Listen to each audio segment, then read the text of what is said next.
Good afternoon, everybody, and welcome to your afternoon safari here in the northeast corner of magnificent South Africa. We are in the Greater Kruger National Park. Of course, South Africa is the world's most beautiful country, from Cape Town, where all the hipsters live, all the way up to Musina on the border of Great Zimbabwe. It is the most wonderful country. And if you have not had the pleasure of coming to visit us, I do hope that one day you will be able to enjoy the wonders of beautiful South Africa.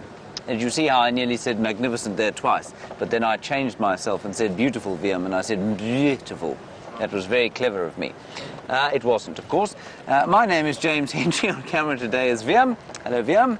There we go. Viam is slightly more cheerful than he was this morning, but that is a very marginal state of affairs. You are on a very live safari, and we're driving through Arathusa at the moment. That is about 850 hectares of land that we traverse on the western edge of our traversing, and it in turn is on the western edge of the northern Sabi Sand, a collection of private game reserves tacked on to the Kruger National Park. You're most welcome. Please do talk to us over the next 3 hours. Hashtag Safari Live or questions at wildearth.tv if you're on the email. On the other vehicle, we have two vehicles out today. Byron, the Portugal Serrao, is on his way to Cheetah Plains. He is going to the east. He is from the south of Johannesburg. Don't hold that against him.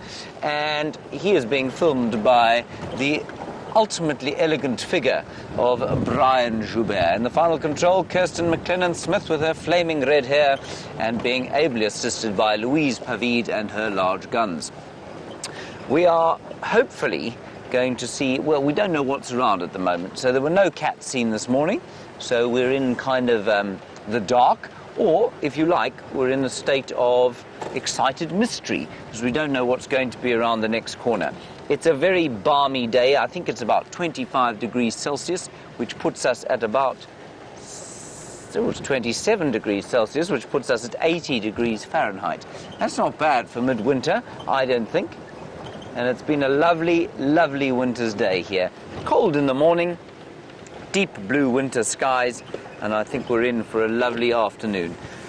Whether that lovely afternoon will include any animals, well, if current form has anything to do with it, it won't. But with any luck, our luck is about to change. Ah, it is. Our luck has changed already, Viam. Do you see what I see? It is a hippopotamus, everyone. A hippopotamus in Red Dam.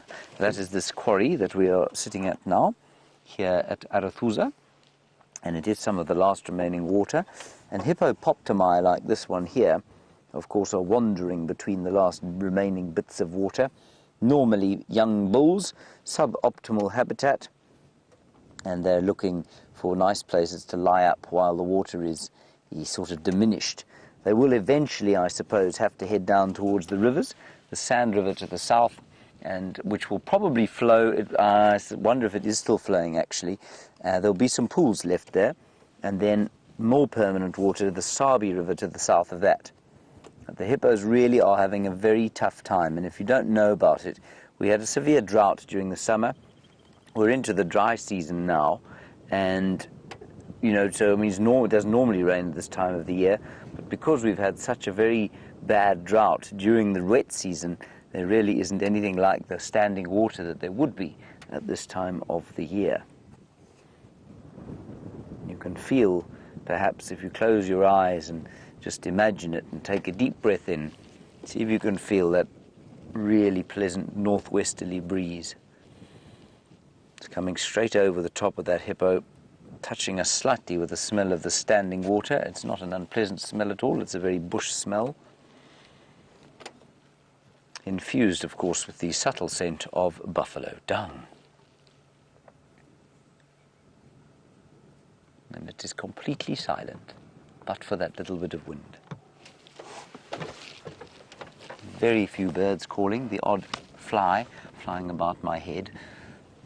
But otherwise it's all rather quiet and rather peaceful and contemplative, I must say. A day like this, in the middle of the dry season, as the water's starting to dry up, it's definitely time for contemplation.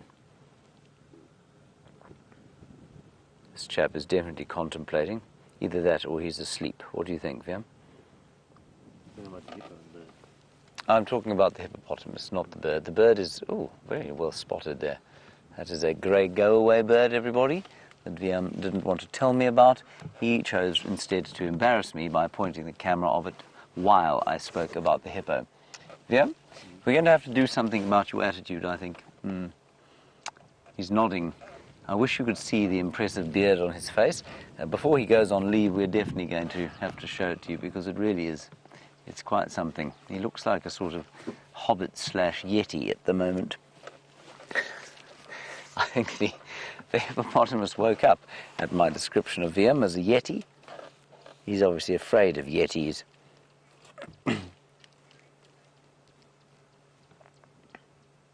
Hello, TB Stain.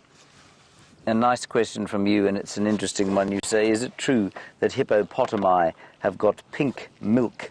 The answer is negative. They do not have pink milk. They do not have strawberry milkshakes for their little babies to drink. What they do have is a pink substance that comes out of the skin that makes their skin pink, and sometimes it can mix with the milk when the youngsters are suckling. But the milk is absolutely white. And I'm just looking quickly in a book that I have, simply because I think in this book it explained to me exactly how that works, but I don't see that at the moment.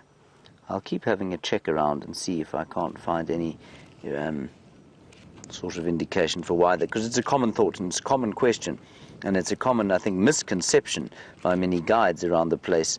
I'm sure they tell their guides that hippos have pink milk, and I don't think they do. In fact, I'm 900% sure that they don't. So I'll figure that one out, and I'll get back to you, TV Stain. Alrighty, shall we move on from this hippopotamus, Viam? When the camera comes off the animal for the 4th time, that's Viam saying, press on, let's find something else. He does. Somewhat? Something with teeth. That thing's got teeth. Nasty ones. He looks rather forlorn there, I must say. Oh well. He'll be okay, we hope.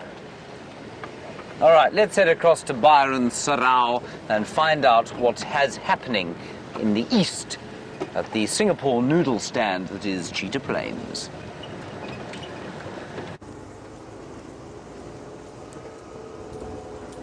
Good afternoon, everybody. Great to have you with us. James, thank you very much for that introduction. My name is Byron, and with me on camera this afternoon, we have Brian and the thumb. Afternoon, Brian. Yes, James, I have just arrived on Cheetah Pools, and Brian and I are exploring this area a little bit. It's only my 2nd time down here. So we are in search of any wildlife this afternoon. This morning we were very fortunate. We had a lot of elephant activity around and some great sightings of young elephant. But we would like to see some cats this afternoon. So who knows, we will try. James was mocking me about being from the south of Johannesburg, but James doesn't have too much room to talk. He speaks as if he hails from the land of the English and from Cambridge perhaps, but he is just from Johannesburg, a little bit further north of where I am from. So I think we should mock James a little bit too. So while Brian and I are driving through here, we're scanning very carefully, having a look for any sign of wildlife that may have passed through here during the course of the day. Having a look if there's any water down. There's a little water hole or dam that is very dry at the moment. No water in there. I find in summer it probably fills up quite nicely with rainwater. You get a lot of animals will come down and drink in this area. As it starts to dry up, you get this beautiful mud wallow. And a lot of animals like elephant, rhino, buffalo, all those animals would come and wallow in the mud. It helps protect their skin, helps cool them down. You get warthog, a lot of animals. Oh, hang on, there we go. Giraffe. Have a look at this, everybody. Off to the right.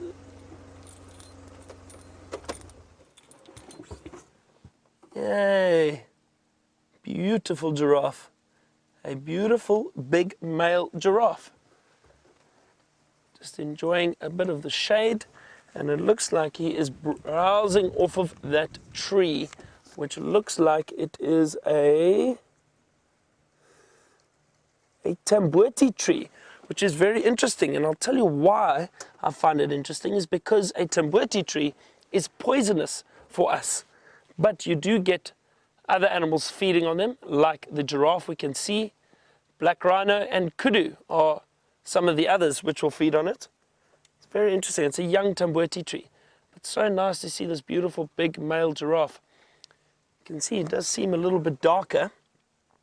See the beautiful pattern over his body. He is quite dark, and occasionally some of the older males or older giraffe do tend to become a bit darker. Their coloration does darken, but also, just like our skin color all varies, the same happens with giraffe. Some giraffe are just genetically darker than others. If he sticks his head out again, I'd like to point out something very interesting. So, I mean, it's quite easy to tell from this angle that it is a male. If you look a little bit further down, you can see the male genitalia, but sometimes that is not clear. And another way to tell if it is a male or female, just from a distance, if he sticks his head out again, I will show you and point it out. But you can see the horns or the ossicles just sticking out a little bit there. There we go, look at that. There you can see them. So those horns, or what are known as ossicles, the bone structure on the top of the head, they are completely bald. Do you see that? The males, their horns are very thick and they're bald on top. And the females have very thin horns with little black tufts on top. The hair actually covers that horn, and you have these little black tufts. So if you just see the head of a giraffe, you can tell whether it is male or female very easily. He's really buried his head inside that tamboti tree.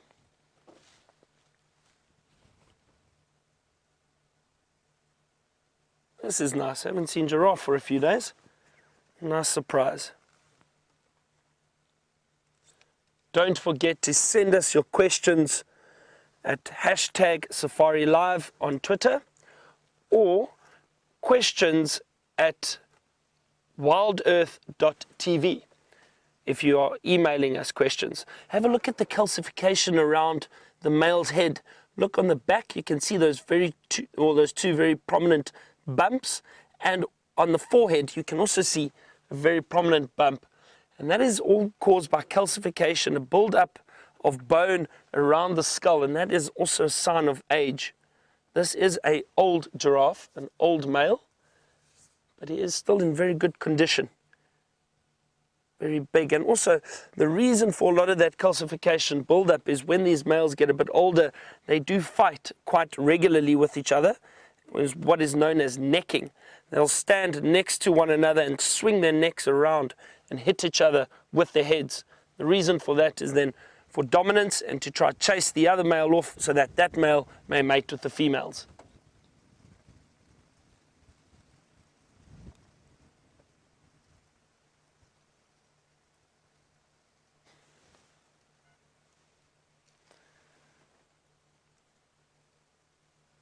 The long legs of a giraffe.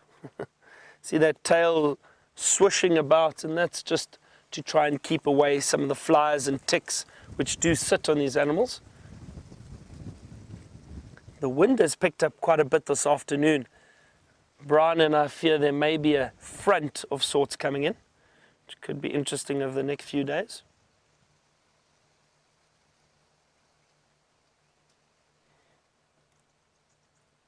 He seems to be a little camera shy, this giraffe.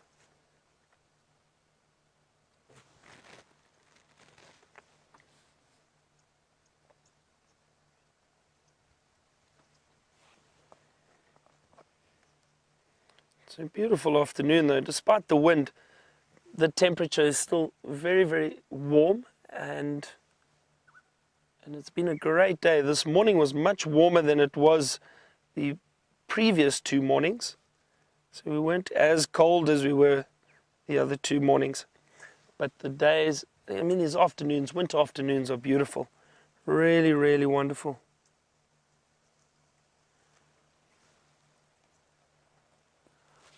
Well, I think we've had a lovely view of this giraffe. He is really intent on feeding there for quite some time. Why don't we carry on and see what else we can find?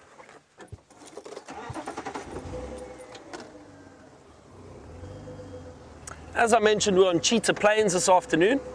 So we are going to head towards those plains. They've got beautiful clearings. There's often a lot of animal activity around there. While I head into that area, cross over to James for an update. Tell me when she links. Live. What? Are we really live? Yes. Hello, everybody. That came faster than I thought. I must confess that I believe Byron won that little round of banter with his comment about my thinking I'm from Cambridge but actually being from Johannesburg. I don't really think that, of course, but it was very clever of him. Ha ha ha ha ha. Now, this tree, everyone, is a jackalberry tree, and what I wanted to show you about it, there's a big hole back here, and one doesn't sort of stick one's hand in such holes in case there is a snook or snake having a snooze for the winter therein. I don't see any here. But this is the kind of tree, with a hole such as the one it has here, that a ground hornbill would like to sleep in. Now, I'm sure many of you have seen a ground hornbill. And ground hornbill, large turkey-like black bird with the red wattles about the throat. They need trees like this with enormous holes in the back, which I can't really show you, but there's an entrance like this to the hole.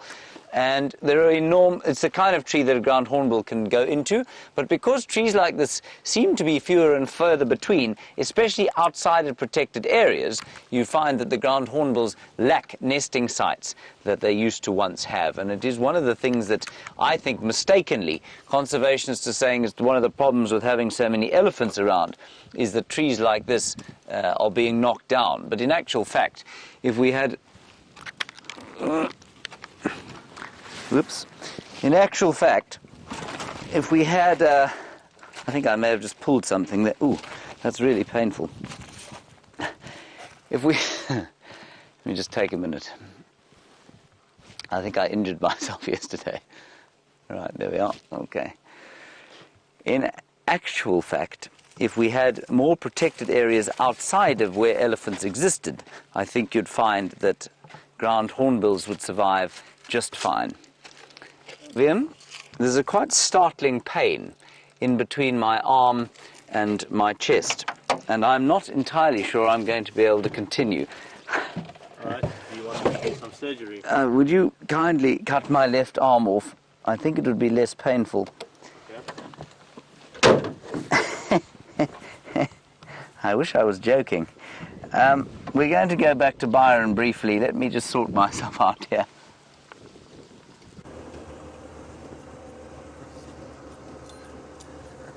So, James, I don't know what he's got himself into, but he's trying to climb trees again, it sounds like it. And you would have thought after yesterday's incident, he would have learnt his lesson. That's James for you. Still heading towards the clearings and the plains.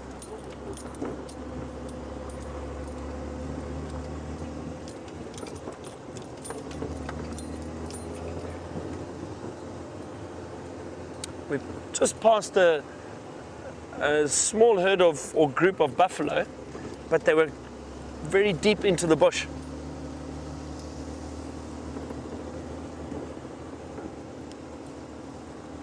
So Diva, it's your first time watching. Welcome to Safari Live. Great to have you with us. And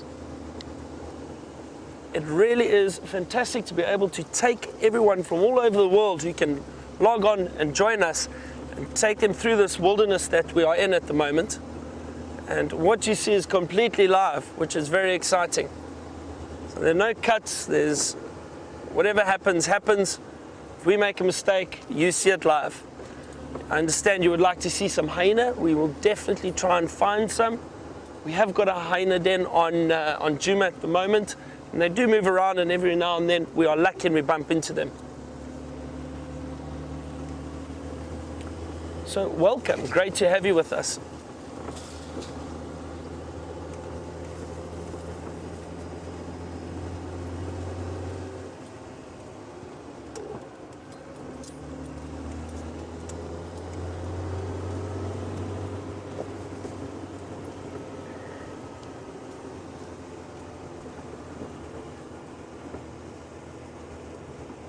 This is only my first time on Cheetah Plains, only my second time on Cheetah Plains.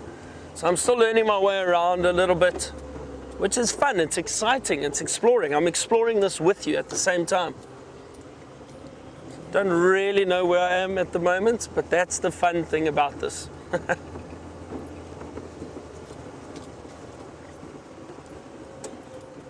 Why don't we turn left here?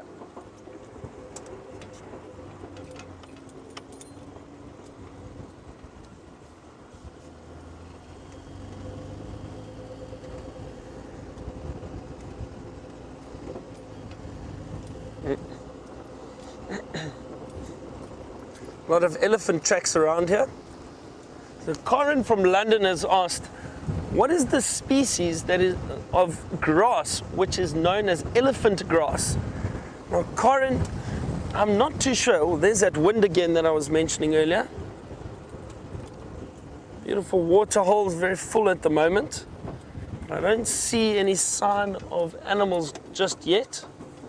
Let's just scan these bushes around here. And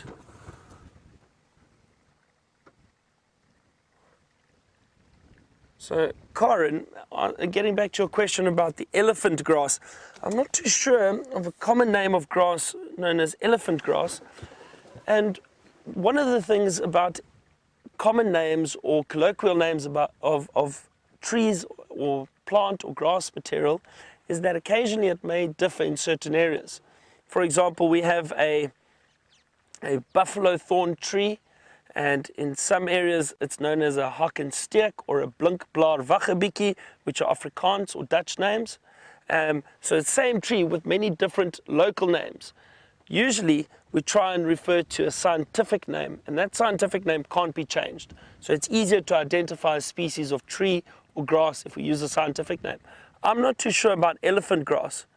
Maybe James might have an answer for you a little bit later about that. He may have heard about it in his travels. I have not, so I'm not too sure about that one. Let's move on from this waterhole. Doesn't seem to be any activity here just yet.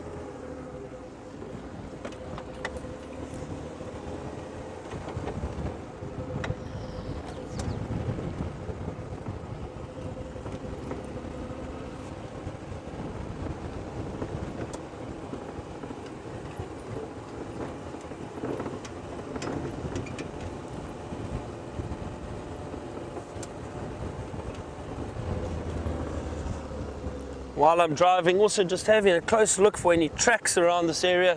Maybe something has come to the waterhole to drink. Any predators, for example. As I said, there's been a lot of elephant activity there today. You can see all their tracks around. But I don't see any sign of predators just yet.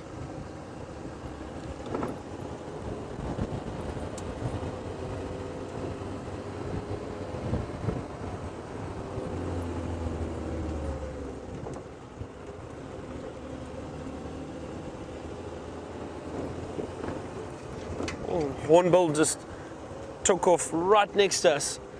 Beautiful hornbill, yellow-billed hornbill with that long beak, but just flew off. It was sitting right next to the road. We didn't see it. It was perched in a tree.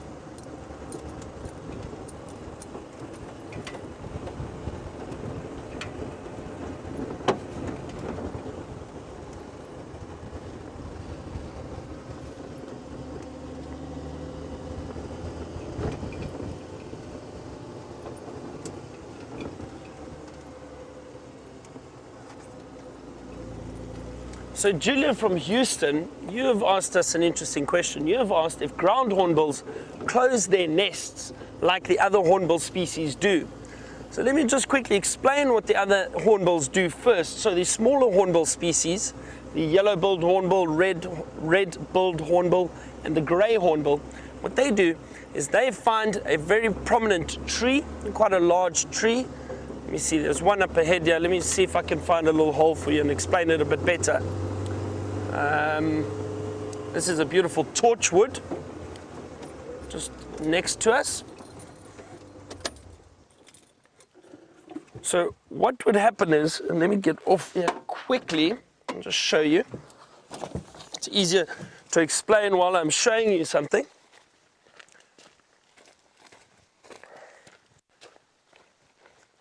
You still hear me there? You're all good?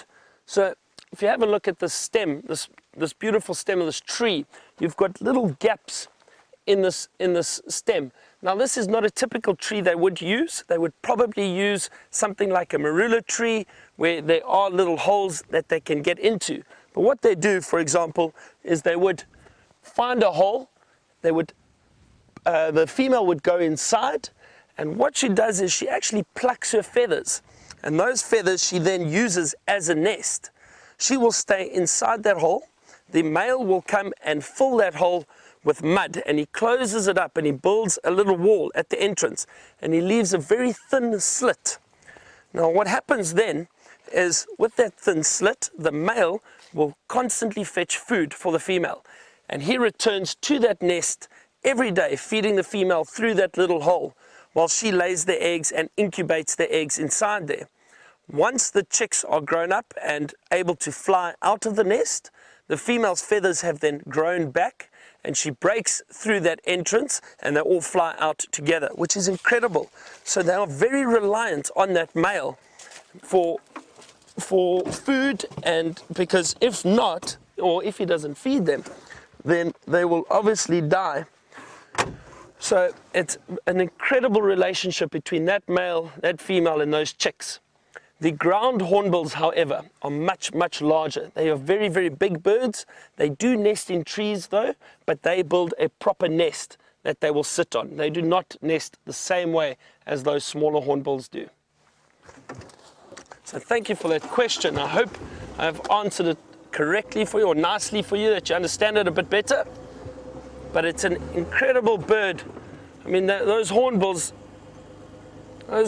for them to have so much trust for that male, and for that male to constantly come back and feed the female, it's an incredible relationship. We are going to continue towards the plains of Cheetah Plains. While I do that, head back to James for an update. Now, everybody, the reason I'm up this termite mound, of course, is because I thought that this bush, from where you're sitting now, looked rather leopardish. Clearly it is not a leopard, but it is an unusual species. It's called a dwarf bush cherry, and I believe it to be the first example of the tree that I found here. I'm now going to run down the termite mound back towards the car. You won't be able to hear me in the interim, but I'll show you the tree when I get there. Here we go.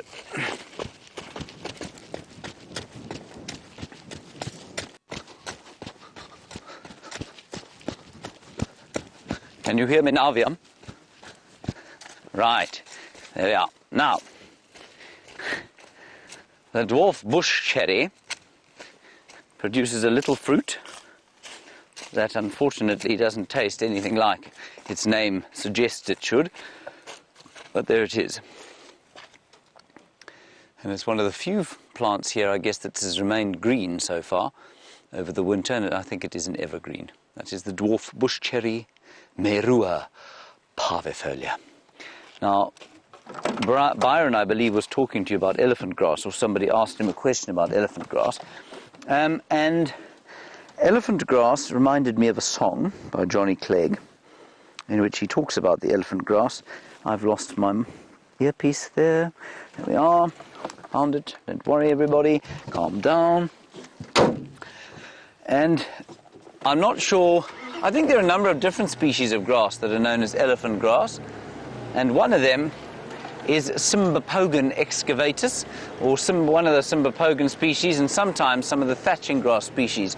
But Kirsten reckons she's looked up, and it's probably something called Pennisetum. What was it? Pennisetum what? Purpurum. Pennisetum purpurum. Anyway, it's very long, kind of thatching grass, and it's called elephant grass because it's so very tall that you can't actually see through it. It'll be taller than a man. And I remember often when we were children, we used to go riding in the mountains in August, always in August, when the thatching grass was long and gold with a bit of red in it. And we'd go galloping along these mountain paths with the grass above our heads. And it was the most wonderful experience. And every time I hear the term elephant grass, I remember those incredible experiences of riding through the wilderness in the mountains on horseback. It is utterly irrelevant to our safari, but I thought I would tell you anyway. We're heading towards the Arathusa Dam now, hoping to find some thirsty animals coming down to drink. I've heard nothing on the radio yet as to anything going on this reserve. I think all the guests are just getting mobile, and if you ever come out to this place, and I think many of you have been out to, if not Arathusa, certainly some of the camps close by here, 3:30 or 3 o'clock you make your way onto the deck, these glorious winter afternoons, and you have tea. This is only about an hour after you've had lunch, of course. A nice fat slice of delicious chocolate cake, followed by a couple of cups of tea and maybe a glass of water, and then you head out to go and see what the wonders of the wilderness have to give you. Yes, I can see them. Thank you so much, Fiam. There are some warthogs, everybody. The second lot of warthogs we've seen today. The first lot ran away. These guys are much more confiding. Looks like a young sow. I wish you could hear them. I don't think, with the wind blowing, I don't think you're going to be able to hear them, but they're making this amazing crunching sound as they pull the roots of these plants out of the ground. So, if you've watched the other animals grazing, you've watched the zebra grazing and the impala, and you can see in the buffalo especially, they all eat a different piece of the grass plant. Longest would be the buffalo. They wrap their tongues around the grass and then pull it out, which always makes that horrible feeling you get in kind of just underneath yourself when it's the feeling of scraping nails across blackboards, etc., etc. And the thought of wrapping my tongue around grass and pulling back gives me that like a horrible feeling. Anyway, they eat the longest grass, and then we get to the zebra, which eats slightly shorter grass than them, and then say the wildebeest or the impala will eat even shorter grass than that, and then you get down to these fellows, the warthogs, and you can see the snout snuffling along at ground level and actually pulling the roots of the grass plant out and eating those. And while that may seem destructive, well, I suppose it probably is if you happen to be the individual grass plant, remember that everything out here, from the warthog to the elephant to the flea beetle to the black monkey thorn and the combretum tree here, and every grass species has evolved to fill all the niches that are available here. And so that warthog is playing a very crucial role, probably clearing space for other plants to grow, killing off the dead stuff and the moribund plants. But you can see right there at ground level, that cartilaginous snout. That's a lovely word, don't you think, Viam? Cartilaginous. I wasn't listening. Of course, sorry. I forgot. Viam's not listening to me today. Cartilaginous, of course, means a big flat disc in front of the nose that is made of cartilage that you can see there it's using to dig. See, he is actually listening to me. He's just pretending not to. And again, you can see those bottom tusks there, so sharp. You do not want to be set upon by those things.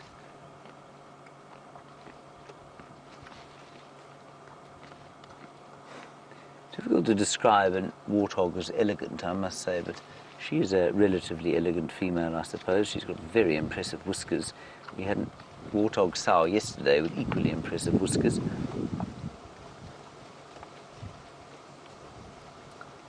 That's probably her offspring there, as opposed to her consort. It's a young male, and I suspect he's just a little bit well, he's much too young to be her consort. I think he's just living with her because he's probably her offspring from a previous litter. And he will eventually have to go off on his own, probably when she has her next litter.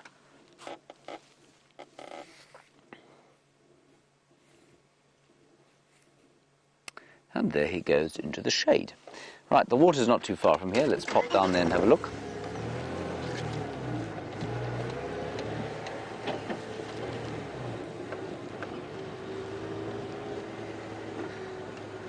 Here are some impalas. We're just going to ease our way past. And while we're easing past the impala, the mixed feeders, let's go to the grazing dressage ponies that Byron has found.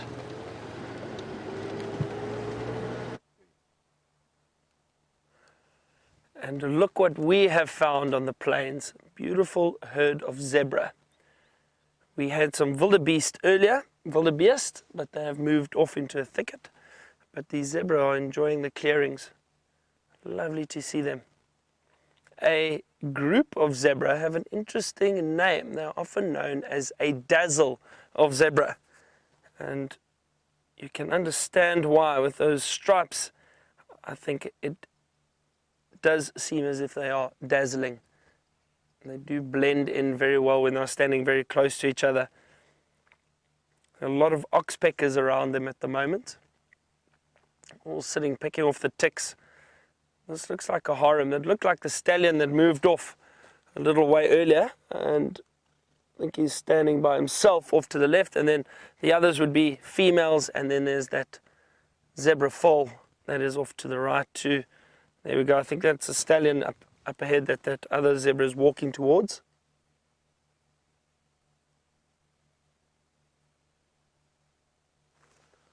Very, very beautiful.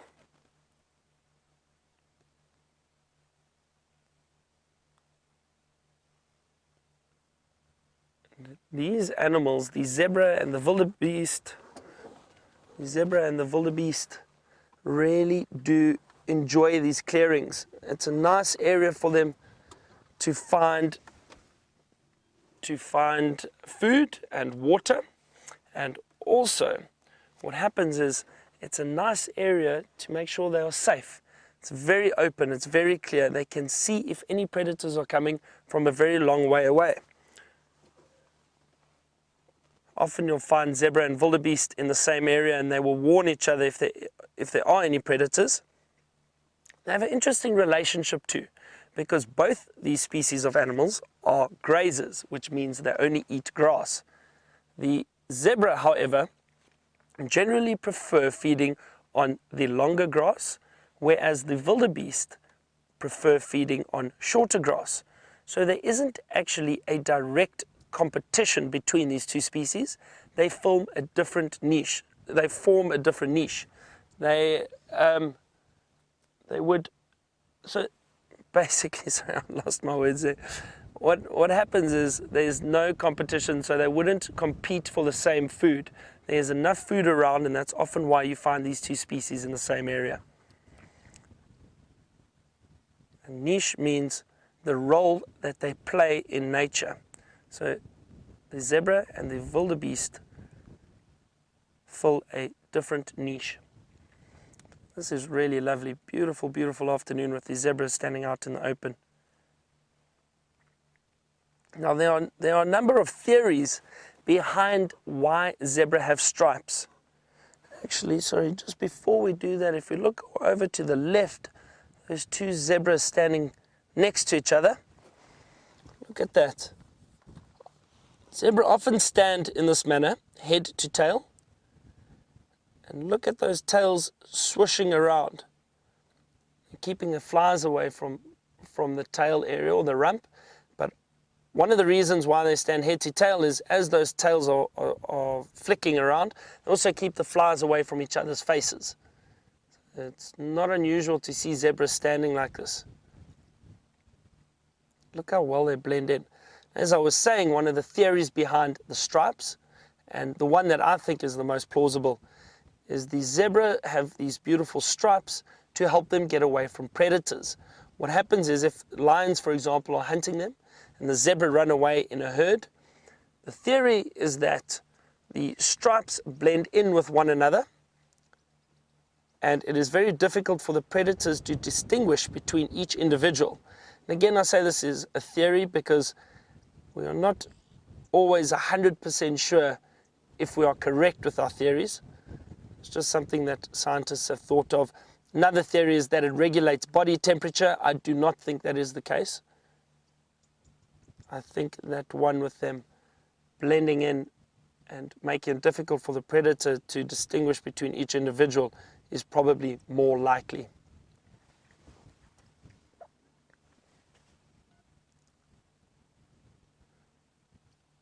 And these zebras seem to be very comfortable in the clearing. James has one of my favorite birds. Oh. Look at them fighting. Look, look, look, look, look. Watch here. Here they come. That was fascinating. We were watching that bird for ages, and I thought maybe we'd frightened it away. Awesome. He's now just gone and sat up, but obviously there was a youngster there. I don't know if you managed to see the fact that the second one there had a lot of white on the upper wing. That signifies it was a juvenile. Now just underneath it, of course, there's an elephant. Ooh. And I was going to suggest that we go a little bit closer to that elephant, but that necessity has no longer relevant, because just behind us, 3 young bulls are coming to the pub. Hello, fellows. Here we are at Arathusa Dam, and these chaps are probably going to have a little bit of a drink and a mud wallow, or a spray of mud, and a little investigation of us to see what we want. Isn't that a wonderful sound? To many people, that sound of the fish eagle is the quintessential sound of Africa.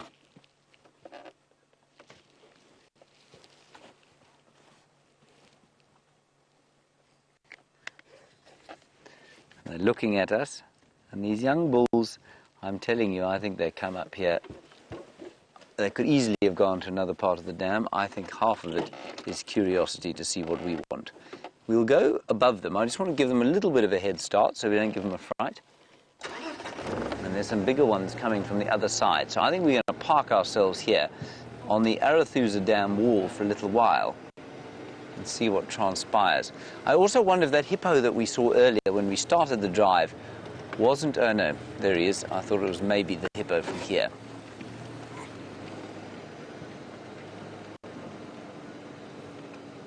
These chaps are just a little bit nervous for me to park right above them. I'm just going to stop everyone and let them settle.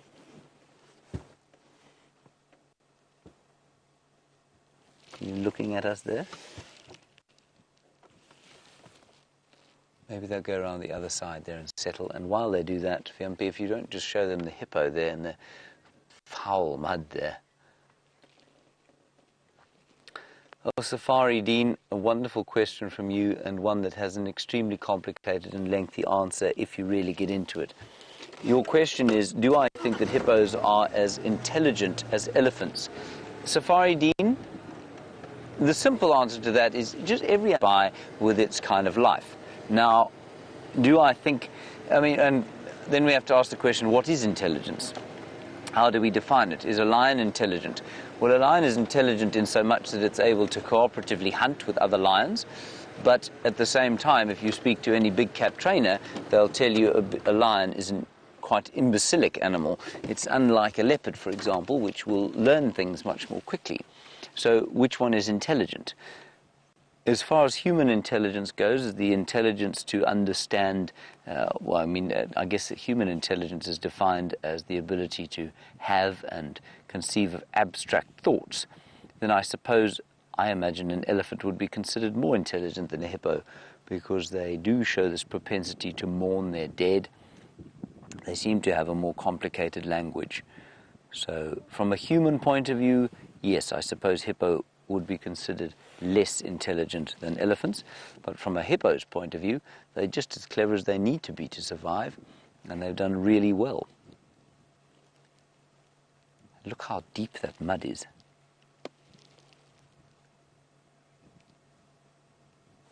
I'm just going to keep an eye out behind us. See those other two don't come through here. I think they probably will. This is wonderful. And they all, of course, they don't really want to sink into the mud before they can have a drink. I don't think they'll do too much drinking here. I think you'll find that they're doing far more in the way of spraying mud on themselves and then eating the water hyacinth. You can see there.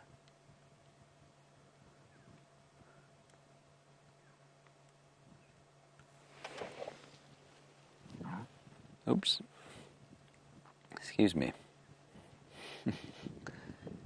That was my stomach, everybody, going whoop. Probably at the sight of the elephant eating that delicious water hyacinth.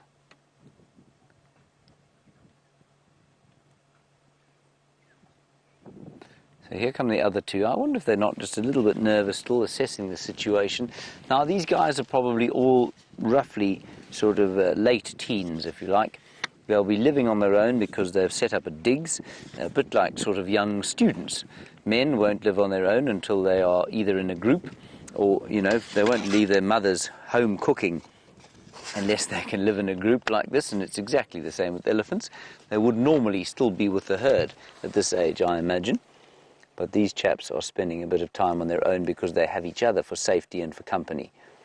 And this is their sort of digs, where they hang around together. That's quite a nice picture there. You can hear the hippo going in his mud. And these guys are really quite stuck in the mud there now.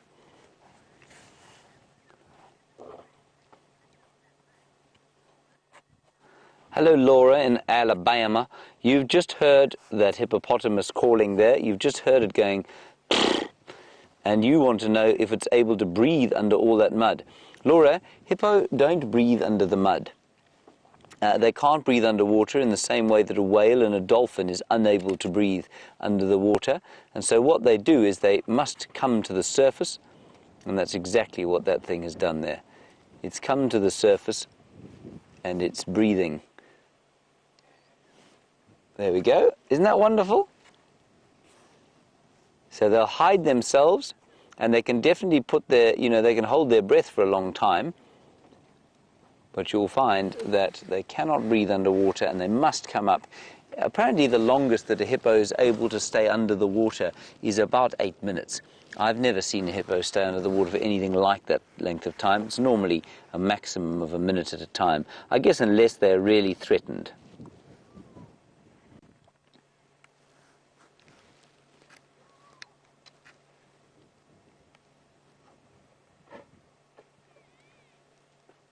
Wonderful. Isn't that nice?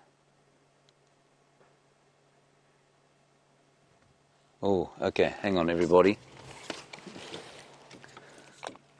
The last station confirm, how far east to Longari, Main?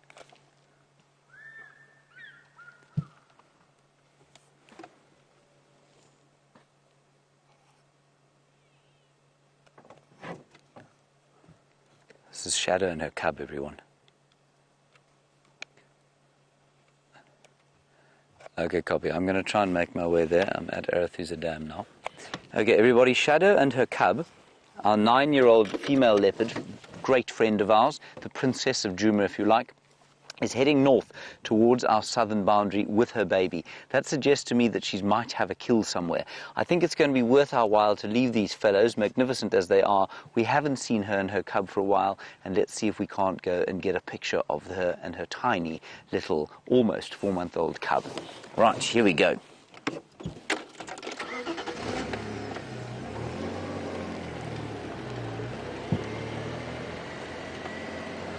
So everyone, we're not going to drive too quickly. We're going to drive with, we're going to drive with a relative purpose, but not too fast, simply because we don't know exactly where Shadow's going to go. I thought I'd lost my lens cap. I have not. I think that's at least 8 times a day. Right, we're just going past Arathusa Lodge here, obviously. And then we're going to go relatively fast, but not breakneck speed. She is still south of the boundary, which means we won't be able to see her just yet. Ah, yeah. And there's a fellow chopping some wood for the camp. And as I've said to you before, these camps at this time of the day are actually great fun. They really kind of quieten down. And if you ever worked in a camp like this, or if you ever come and spend an extended period out at one, it's almost worth spending an afternoon in camp, especially if it's got a lovely water hole like that in front of it, and just seeing what comes by. And often you'll see more than they do on game drive. Whoop, whoop. That was a really lovely elephant sighting. I could very happily have spent another hour or so with those fellows, but I do want to see Shadow and her little baby. Her little baby who I've named Zara. I'll let you decide why she's called Zara. These will not be official names, everyone, don't panic. I've no doubt others will give them official names, in theory only when they're a year old. We've asked them if, for the sake of our viewers, who are many and varied, and do care so very deeply about the animals out here, if we couldn't perhaps name them a little earlier this time round, but we've yet to hear back. This naming convention thing, as I discussed this morning, takes on a life of its own, and it becomes, it becomes a discussion and a political wrangling, the likes of which the US presidential and Brexit discussions could not even rival. So I'm not going to tell anybody what I've named them. I'll be in big trouble. I'll be excommunicated from the guiding fraternity. That would be terrible, wouldn't it, VM? Yes. Extricated. Not extricated. Excommunicated. Yeah. Yes. Yes. I got a major mistake there. Exactly. Right, here is the Arathusa International Airstrip. There are some impalas. We will have a quick look at them as we go round.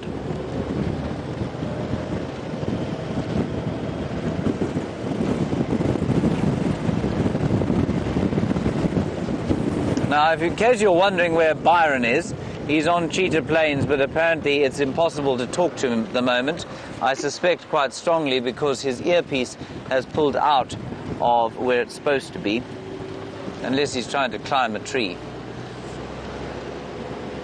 But I don't think he's trying to do that. He's quite a beefy fellow, is our Byron.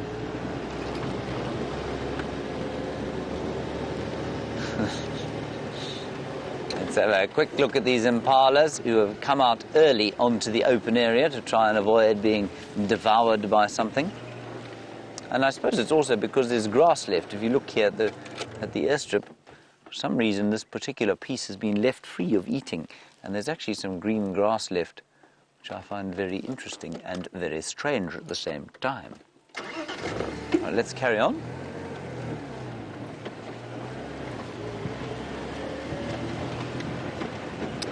All right, Byron can hear Kirsten McLennan Smith now. Let's go across to him, get an update. I will keep you posted on Shadow.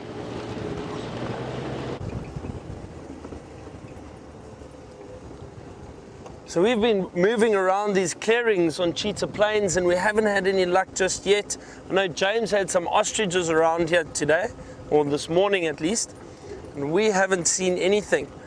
It's a little bit windy, so I think what's possibly happened, a lot of animals just moved off into the thicket. They don't really like to be out in the wind, and I think that's possibly what has happened. But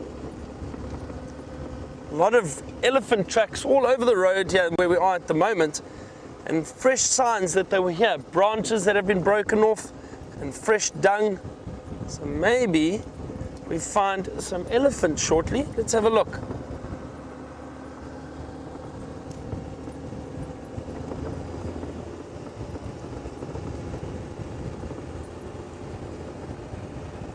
See a lot of branches all over the place.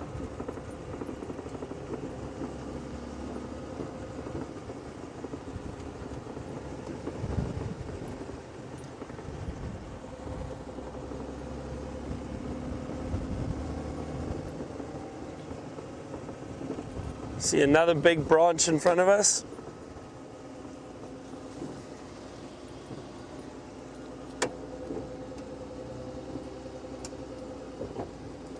So Emma from the UK is coming out to South Africa soon, and she's heading to Kruger National Park.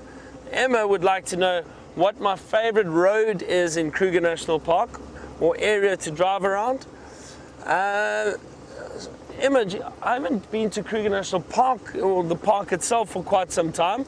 I was there about 2 years ago. I'm trying to think. The area around Skakuza, which is one of the camps in Kruger, is I think one of the nicest areas.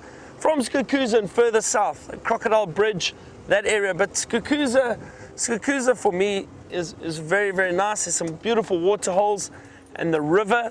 Look at all the damage elephants have done here. A lot of the branches that have been broken. But what this is probably from is because the tree is dead. This marula tree is dead, and it would have been caused by elephant. And these branches have been broken off or fallen off. This tree is rotting at the moment. Such a shame, but it does happen. But it creates a micro-habitat for a lot of other animals, a lot of other insects.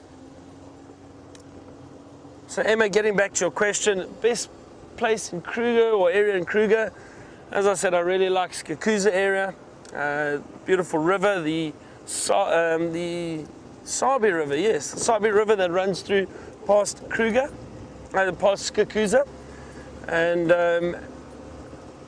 there's generally a lot of wildlife. I've been very fortunate. I've seen leopard in that area, I've seen lion, I've seen cheetah, but again, you can never guarantee what you're going to see. It all depends on the time of year, and it depends how patient you are and what you can find.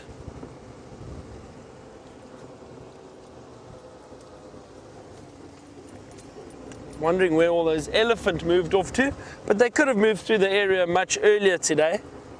And we've all seen how quickly elephant can cover or move through an area and disappear very, very quickly if they want to. Constantly moving, just feeding.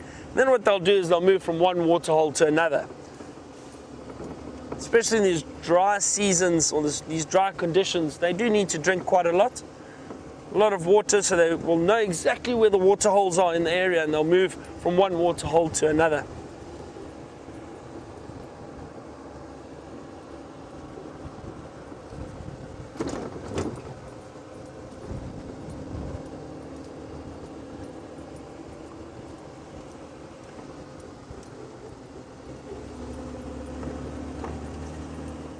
Love driving through these combretum thickets. You've got these beautiful colors. Just look at the coloration that we can see, this yellow and brown and green. Often hear the rustling of the leaves while we're driving through in the wind at the moment. We've got this beautiful sound. Let's see if that little bird, which I just saw, will stay there. Don't move. He's still there. Let's see if Brian can get him. You see him through there, Brian? Just behind those trees. That is an emerald spotted wood dove. Look carefully there, he's just hiding through there. And if you look closely, just on the back of the wing, you can see if the light hits it, especially, you get this beautiful emerald coloration on the wing. Really, really beautiful little bird. But he seems to be hiding from us there.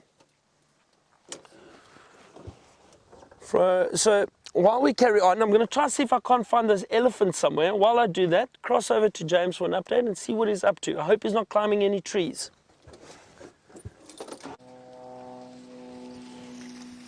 Look at that, everybody. There's an elephant right here. I don't know what's happening with Shadow. I can't get hold of anybody on the radio, but this young bull is starting being... He's having great fun here. He's so close to us.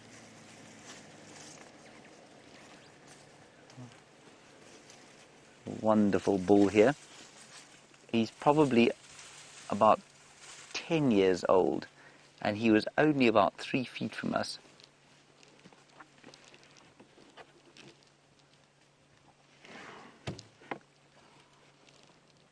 Beautiful. All right, let's go a little bit forward. I'm just going to ask this fellow in front of us here. I'm trying to understand what's going on with the leopard. She should be just off here. Elephants everywhere here. Beautiful herd.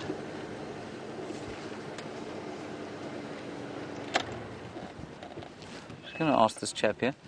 How long in Chome are you? You crossed it?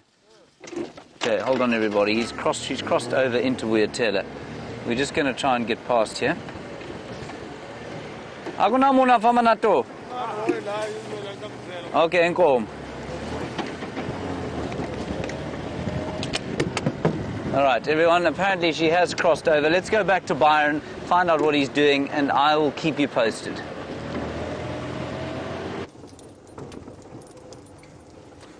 That's exciting news. James is racing to see if he can get a glimpse of Shadow, the leopard. I hope he does. We are still wandering through Cheetah Plains.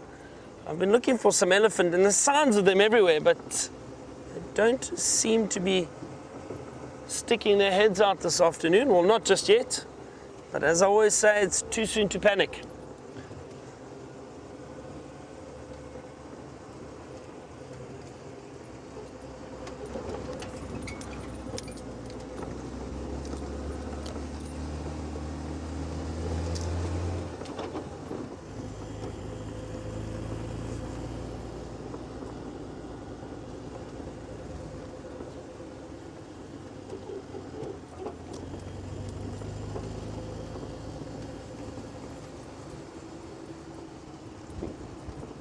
While we are driving, yesterday I was asked an interesting question about what animals fly, and I wasn't too sure about the question, but giving it more thought, I think what the question was about is what is the largest mammal that can fly?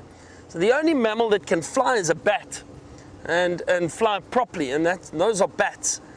So that is definitely, if I understood that question correctly, a mammal that can fly is a bat. And then this morning we had a few questions about the elephant and their tusks, and I did mention that they do have nerve endings that run through the tusk, but it's basically one nerve which runs straight through the tusk, just like our teeth. So if a tusk is broken, it can harm the elephant, and you can sometimes get an infection in the tusk.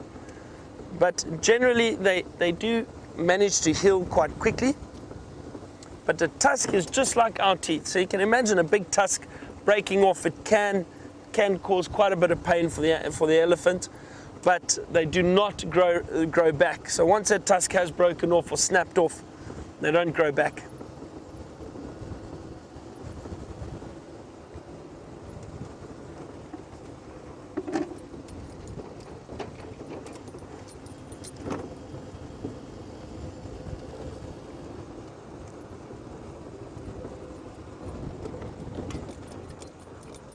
So Debbie from New Jersey has asked, what is my favorite thing that's ever happened to me in the bush?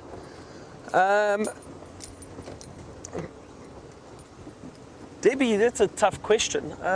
Sure. I think my favorite thing that's ever happened to me in the bush was coming to work in the bush, to be honest.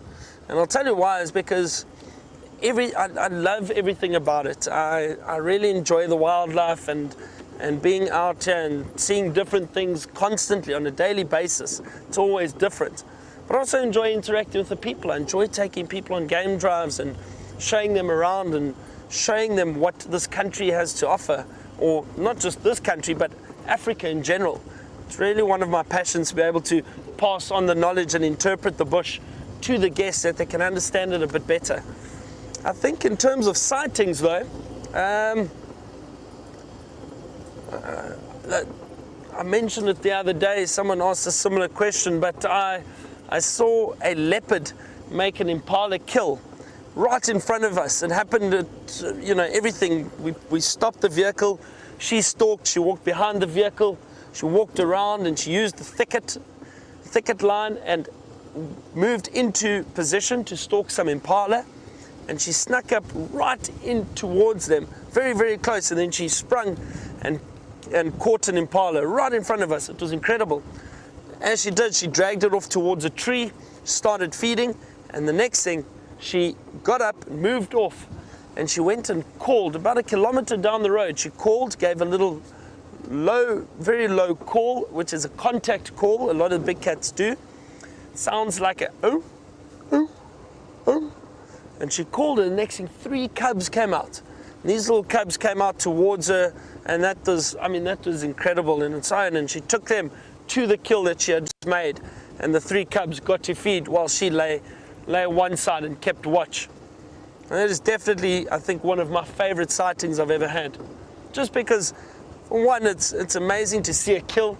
It doesn't just happen. You've got to really, really have patience and try and wait in an area and spend a lot of time with the predator to see them actually hunt and kill. And the other thing is, a leopard with cubs is not something you see often. So that whole scene was just really wonderful.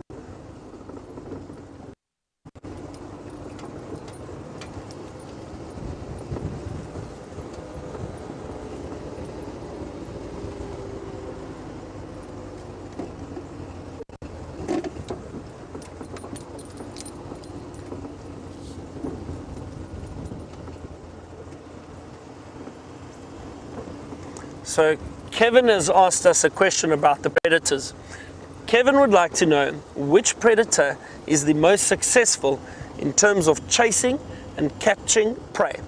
So Kevin, I would say the most successful is the African wild dog. And the wild dogs are, they are pack animals, so they work together. But unlike lions that work in a pride, that stalk and ambush prey, they work a little bit differently. So what the wild dogs do is they will run through an area and they'll cover huge distances very, very quickly throughout a morning or an afternoon. They're generally active during the day, not really at night. They will hunt morning and afternoons. And what they do is, while they are running, they literally just wait to see what they can flush out of a thicket or in an area. And what they do is they work together and they'll just run down their prey. They're persistent hunters, but they're incredibly accurate with their hunting skill and very, very successful hunters. So they have the highest success rate. I would say they're sitting on almost 70 to 80%, if not more. Whereas lion and leopard, probably only about 20 to 50% of their success.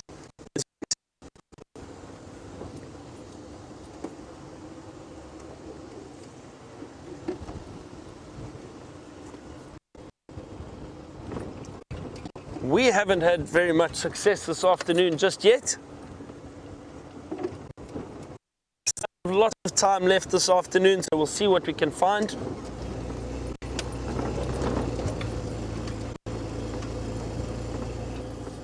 Oh, kudu. Kudu, kudu, kudu.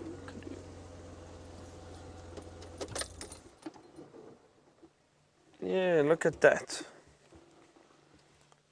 Just as I was saying, you never know what you're going to bump into. Look at these beautiful kudu cows, the females.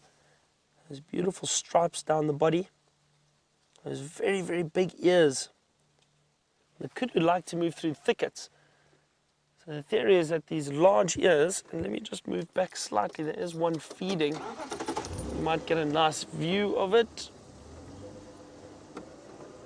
There we go. See those big ears? Look at that, fixed on us now. Beautiful reddish pink coloration inside the ear. So the theory is that because these kudu are often moving through thickets, they need these big ears to be able to listen out for any predators. But their eyesight is also incredible. They're very, very alert. And they give this amazing alarm call if there is any danger around. They'll give off a bark, a very strange sound, like a rough bark. And it sounds almost like a bow, bow, bow. And that's their alarm call. Don't think my kudu impersonation is very good, but it sounds something similar to that. I don't know if Brian can do one. There we go. Brian's is a little bit better than mine. But they are fantastic. And there's another species of antelope we find in this area known as the Inyala. That is spelt N-Y-A-L-A, Inyala. And the Inyala has similar coloration to the kudu. Also beautiful white stripes down the body. But the kudu is much larger. And the Inyala male and female look very, very different to one another. Let me show you a picture quickly. I'll find it. Oh, here we go.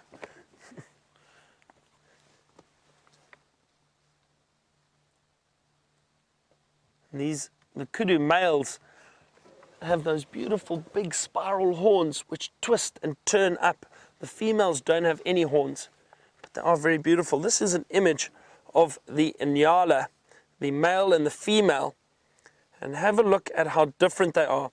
See the beautiful male over here, very dark grey animal with a lot of hair, very thick coat, and those beautiful horns. They don't spiral as much as the kudu do, but they do twist slightly. And then have a look at the female lower down. Look at these females. See, they look quite similar to those kudu, but they are much smaller and they've got a reddish brown coloration as opposed to the kudu, which have that dark brown or russet coloration. Very beautiful to see the difference. And these are the only antelope where the male and female look so different. They almost look like they are different antelope or different species.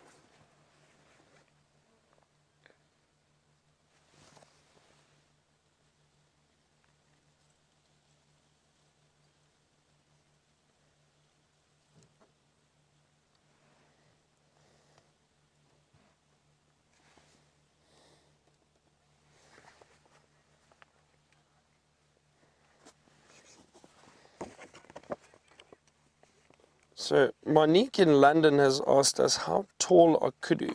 And I'm trying to think exactly. I think most of the time they are measured from shoulder height, or they are given a shoulder height and not completely all the way up to the head. But I think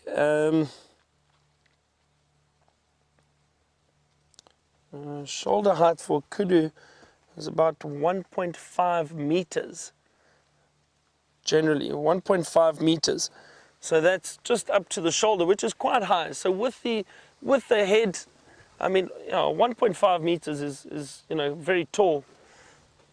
And I'm trying to think. I am about, I think, 1.7 meters. I think 1.6, 1.65 meters. So kudu shoulder would be round about here. And then with the head, they'd be much taller than me. So they're large antelope. They are very large antelope. One of the largest in this area. Very beautiful. They've just moved off into the thicket. Let us continue. We're going to start making our way back towards Djuma. We're going to leave Cheetah Plains. We'll see what we find along the way.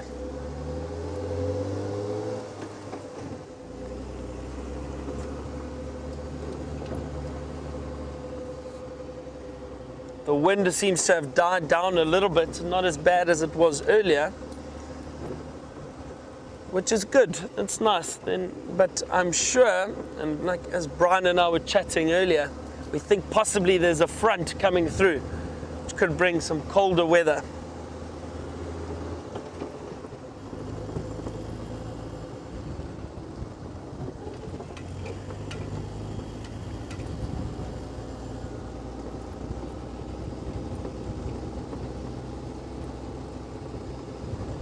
While we're driving back, James is still on the search for Shadow, so we'll give him a bit more time and see if he doesn't find her for you this afternoon.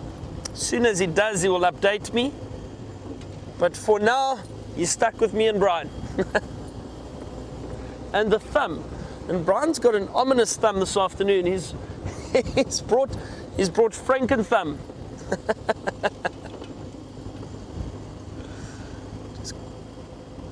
Just going to move off the road. It appears as if there are some guests arriving at one of the lodges.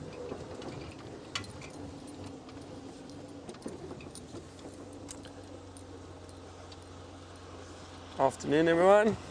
See some guests arriving. They've got their cameras out already. They're filming. That's fantastic to see. Some of these areas you are able to drive in your own vehicles, and once you get to the lodges, they will then take your vehicle, park it somewhere, and then you get taken out on safari by the guides that work at those lodges.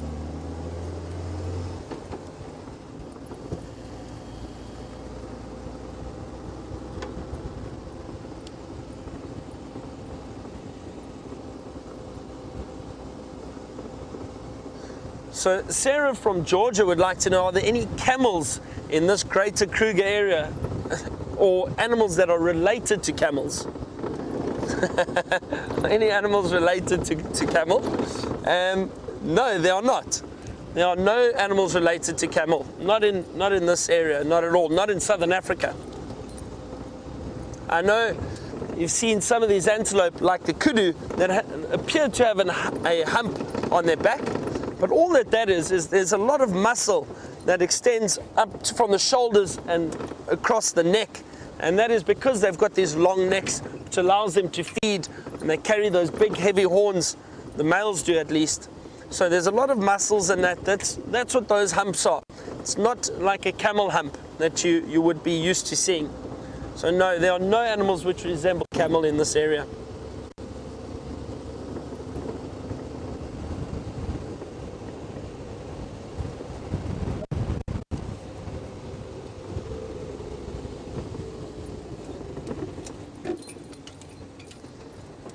So Aaron in New Zealand has asked me, have I ever seen a gemsbok?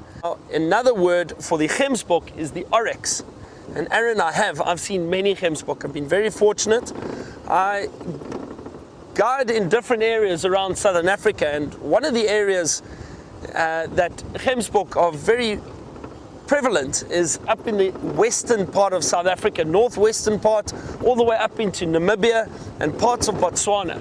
And I've guided there many times, and there are plenty of gemsbok or oryx in those areas. They prefer the semi-arid to dry conditions, as opposed to these areas in the northeastern part of South Africa, where there's a lot more rainfall. It's a lot greener. I thought I saw something move. I think my eyes are just playing tricks on me. Just want to make sure. No, I did see something. There are two little steenbok. See if we can get them through there. Oh, off they go. Did you get that? You all saw the glimpse of the steenbok? Just shows you've got to constantly be scanning while you're out here. It's very difficult to spot these little antelope. They're very, very quick, agile, and they blend in really well to these camouflage leaves, or their camouflage blends in really well to these leaves, especially this time of year when it is so dry. And there are a lot of brown colors at the moment, and those antelope are all brown, so they blend in very, very well.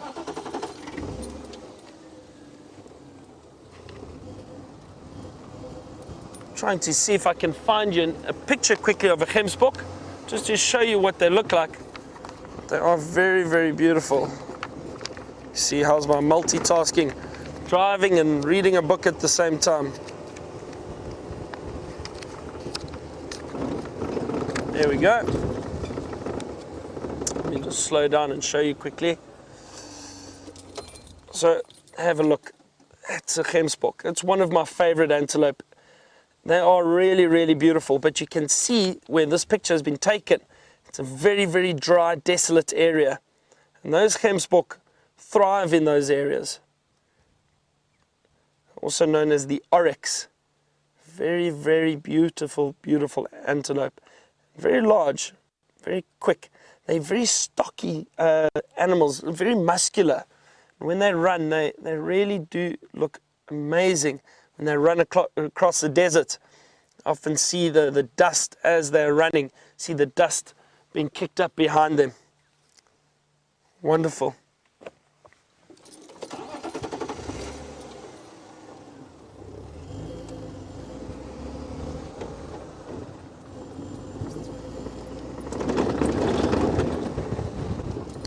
All right, while we're heading back towards Djuma, head over to James, see if he's got an update on shadow. Right, everybody, we're knocking about here in the bush. Roy unfortunately lost the leopard as she walked onto this reserve. No one was with her. He couldn't follow her on here, and so she disappeared into this woodland. Lex is around here, Andrew's around here, so there are 3 of us looking now for Shadow and her little cub. They're in here somewhere, or they're still heading north. Roy's thought was that maybe she's got a kill somewhere close by, and so with any luck, she will. You know, with Karula, you always know that you just have to look in the trees and eventually you're going to see a dangling limb. But we know that Shadow is a very bad hoister of kills. And so, in this kind of bush, we're into the needle and haystack sort of stuff. But she headed directly this way, but that was now some time ago. And of course, the trail gets immeasurably colder very quickly after you see the leopards. So we'll keep going through here. We might be very lucky. There are flies abounding over my face. Here goes Andrew. Andrew, go ahead.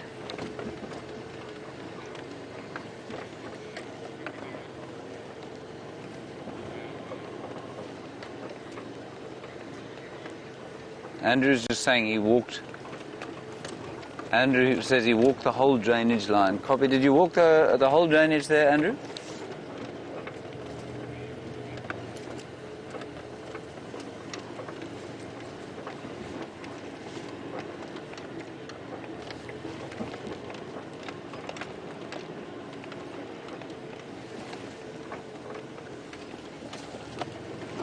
Okay, so Andrew didn't see anything, and he walked the whole donga there. Andrew, do you think she could still be on the south then? So he walked this whole drainage line.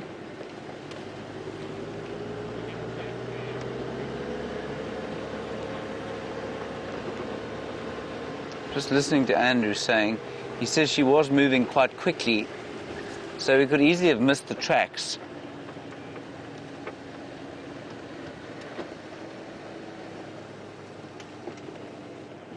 Okay. All right. Okay, copy, thanks, Andrew. So she disappeared into this thicket now about 20 minutes ago. Andrew says he didn't see anything of her crossing the drainage, but if she was keeping going, if she was just moving straight forward, then she would have crossed. So what we're going to do, we're going to go dead straight in on the tracks where she went in, see if we can reach the drainage line. Have you got them there, Vim? So she crossed here, and if we don't pick her up before the drainage, we'll have to go around, and then we're going to be well into the ranks of needle in the haystack. But she might pop out. Lex has gone around that way to see if she doesn't come across, but this block is enormous. Right, while we do this, let's go back to Byron and see what he's got.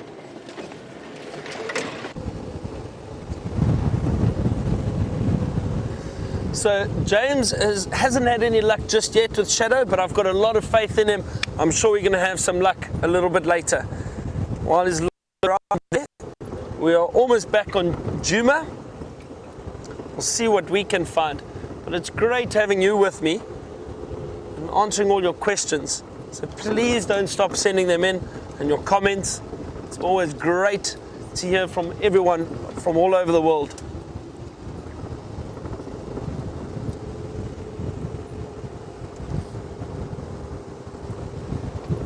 This morning we had that beautiful African harrier hawk on the Djuma gene sitting up in the tree, and we saw it actually perched on a stump, and we could see how it was putting its head in looking for potential food. And as it flew, I picked up my camera and tried to get a few pictures. I got 1 or 2.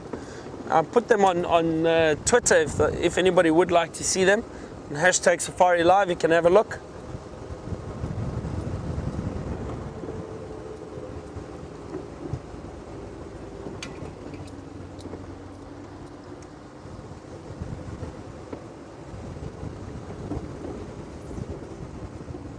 So Michael has asked us if we have any species of hummingbirds in Africa.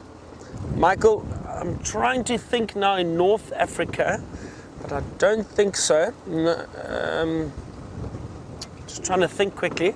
We definitely don't have any in Southern Africa. trying to think of East Africa. I don't believe we have either. I'm not too sure about North Africa, but the whole way is Southern Africa that we don't have any species of hummingbirds at all. We do have different birds which hover in a similar fashion to the hummingbirds. One of them is one of the species, species of kingfishers. The kingfishers, some of them that do hunt fish, they split into two parts, actually, the family of kingfishers. One part hunt fish and will dive down into water and try and hunt fish. And the other species or groups of kingfishers hunt insects. Just going to wait here a second. Those fish or kingfishers, what they do is they will fly up and they'll hover. They keep their heads incredibly still and fixed, and they'll look down and they hover, very similar to what a hummingbird does. And then they'll drop down and dive down into the water and catch a fish, and then fly up and perch where they eat the fish. It's incredible to see. The other species or the other groups of kingfishers will fly around in thickets and they catch insects on the wing. They're incredible hunters. Beautiful birds too, but no hummingbirds.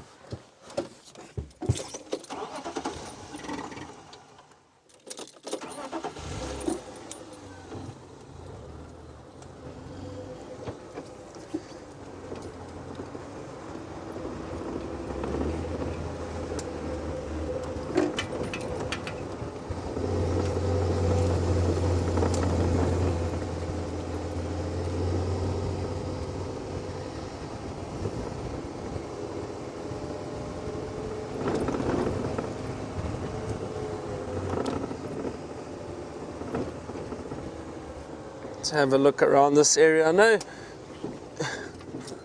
James was searching intently the other day in this area for Karula. Apparently she was seen just south of where we are now. Maybe we have a little bit of luck, you never know. It's always worth having a good look around an area. Trying to see if there are any tracks. The tracks of a big elephant that walked through here. Looks like a big bull. Very large round track. You can actually just see just off to the side of the road, you can have a look. See those big round tracks of the elephant.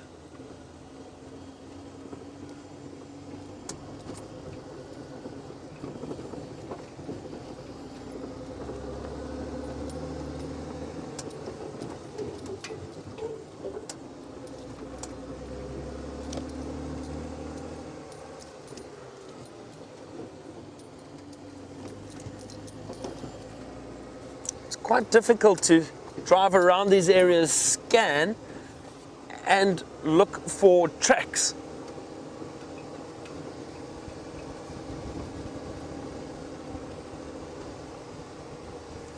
Chris Rogue has asked another question just regarding those, or that camel question, and Chris Rogue has asked, aren't giraffe related to camels? I don't believe they are, Chris Rogue, not at all. The name giraffe in Afrikaans is known as kameelperd, which means camel horse. But that is just a name. It's not because of any relation to the camel.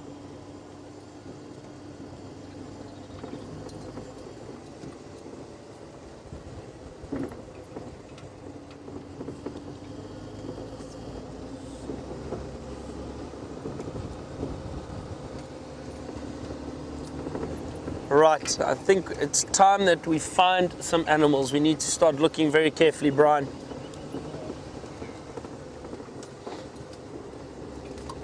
We've got that beautiful golden light now. This is the best time of the afternoon to find something, especially any predators, because that afternoon sunlight is beautiful for photography. So I'm going to look very, very hard in these areas. Moving through wonderful drainage lines now. And these drainage lines are ideal for big cats, especially leopard, to move through.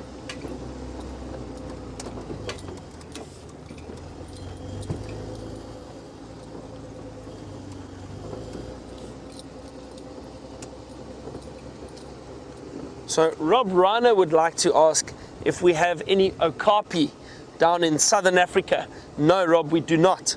So okapi are predominantly up in East Africa. It is a species of giraffe. They do fall under the giraffe family, but we do not get them down here at all. We only have one species of giraffe in southern Africa, and it is the southern giraffe. Up in East Africa, there are many different other species, but we do not get them down here.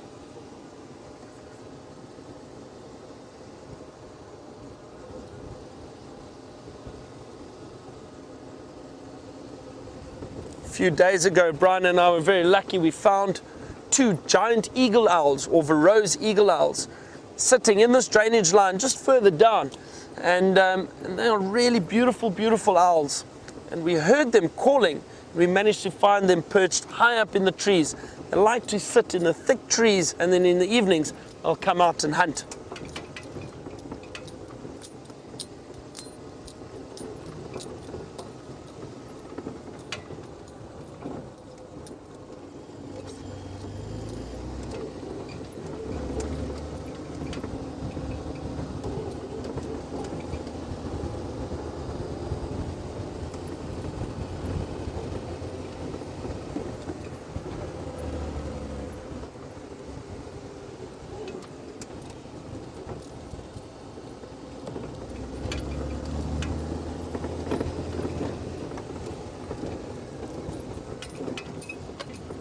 Oh, elephant, yes.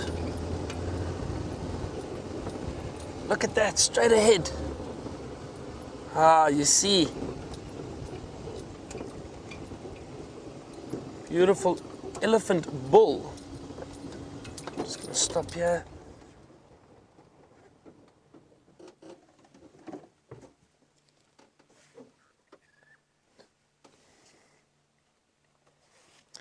See, he's sweating a little bit from those temporal glands, those glands on the side of the head. And he is in a state known as must. And must bulls can sometimes be a little temperamental. And what that is there's a lot of testosterone. Oh, you see that dripping between his legs? That is a clear sign that this elephant is in must.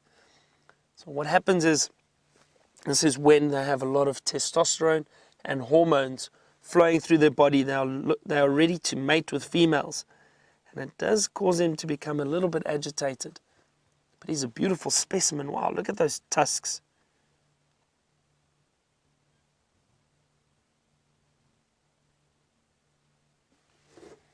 What a nice surprise. I love seeing these big elephant bulls. I'll try and move a little bit forward. I'm trying to see if I can smell him. Yes, definitely. The wind has just changed and I can smell him. Very pungent smell.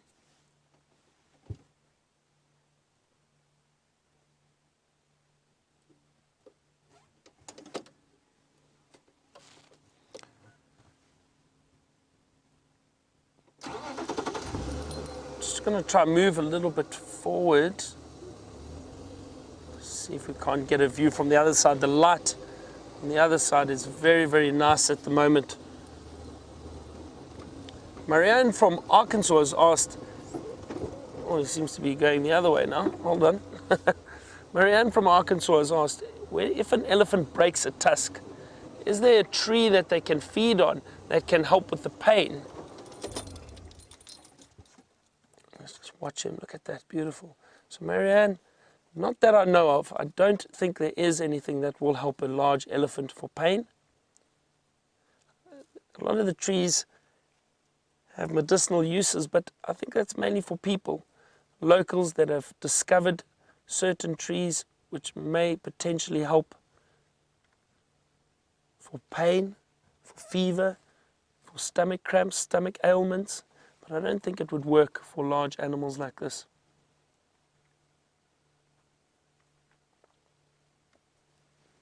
Beautiful, look at that. Look at the afternoon sunlight on him. Wonderful. That's really, really great. Isn't that wonderful? Nice surprise. Beautiful big elephant bull in must, but luckily he wasn't too fazed by us. He just kept his kept his distance, and off he's gone, moved into the thicket. And with a situation like that, there's no reason to try and follow him now. We know he's in must. We know they can become a bit temperamental. We had a wonderful view of him. Rather leave him, keep him relaxed, keep him happy, and he's moved on. So Marianne, getting back to your question, one of the trees out here known as the knob thorn, it's an acacia tree, an Acacia nigrescens. Now the knob thorn gets these little knobs which form on the bark and the stem, on the trunk of these trees. One of the theories and one of the local beliefs is that if you cut off one of these little bumps or knobs of the knob thorn and you chew on it, it can help for toothache. But again, that's for us, and it's a local medicine. It's not necessarily proven that it does work, and I don't think it would help a large elephant. So I don't think there is anything that would really help them with the toothache.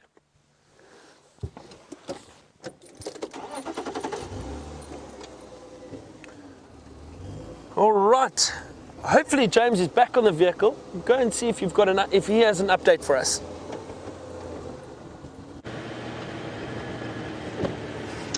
Indeed, back on the vehicle, no update. So, we did a long walk along the drainage line here. This is where we were hoping that the leopard might be. Andrew is in there searching fervently, but he's come up with nothing. That's the route that we took in there.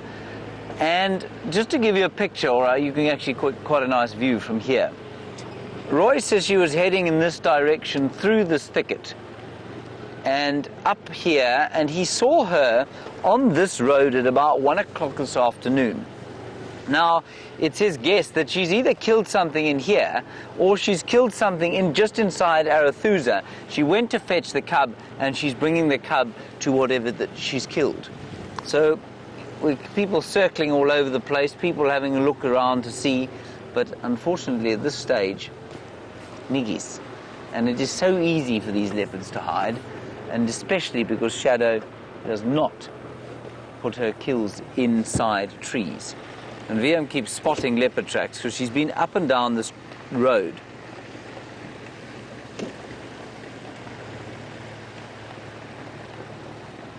And James Richard, I agree with you, Shadow is her mother's daughter, but she's also part of her rest of her kin, her kind. And like you say, they are exceptional at not being seen if they don't wish to be seen. Now, we're just going to drive past here. I think that was the termite mound, wasn't it, Liam? That was the termite mound that Sindile was on the other day, or was it not? I thought maybe, you know, she would have smelt her old boy and decided she needed to move along, say hi. Anyway, we'll see what else we can see. Like I said to you, it does become needle in a haystack stuff. There is a kudu there. I spotted a kudu. Did you see it, Liam? I'll show it to you. There it is. There are a number of kudu in there.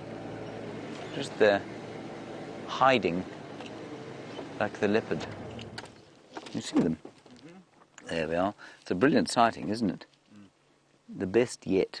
One ear and an eye and a mouth. Yes. And we're going to do this sort of thing for a little while and drive around this block. We'll stop at everything that we can stop at. Let's just see if the leopard don't pop out.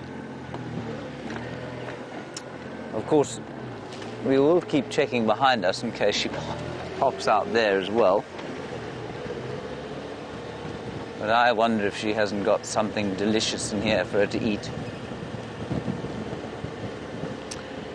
Oh, Michael. Michael, you're courting all sorts of controversy here. You say, is it true that Shadow's father is also Karula's father, and therefore is inbreeding a problem? I think there's some debate over that, but certainly the consensus seems to be that indeed, I'm going to be stabbed in the eye, that Shadow's father is indeed Karula's father, which in turn means that Shadow and Karula are both mother and daughter and sisters. Now, while that in the human population would be an utterly detestable set of circumstances, it's not in the cats. It really doesn't make a huge difference. They can apparently inbreed for up to... sorry, I'm being savaged by flies here. They can inbreed for up to 6 generations without it being too effective to the gene pool. That was the... no, it was over there. That's where Sandile was, in there on a termite mound. There. You see there, Viam? That was it. That's where Viam found the tapeworm. Well done, Viam. So we watched Sandile being sick on top of that mound, and on top of it, Viam insisted after drive on going back to see what was in there, and there was a huge tapeworm in his vomit, sort of that long. Now, as far as I was aware, you couldn't get rid of a tapeworm like that, but clearly I was wrong. Where he got the tapeworm is a matter of some interest, I think. We should have kept it for the tent. Yes. Ugh. I've got to tell you, a freshly vomited tapeworm is not something you want to handle.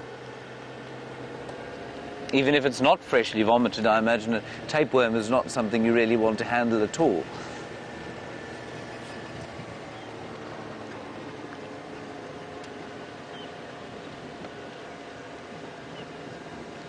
Hello, Ava. A very solidly good question.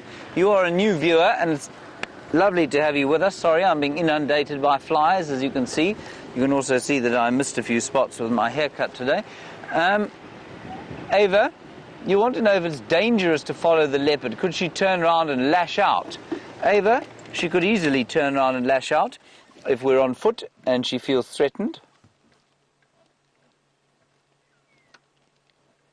It's a bush that I'm looking at. There's a fly in the back of my head, Viam, that if it doesn't die this time round, I will be very upset. I think I got it. Now, no, I didn't get it. It's back again, the other side.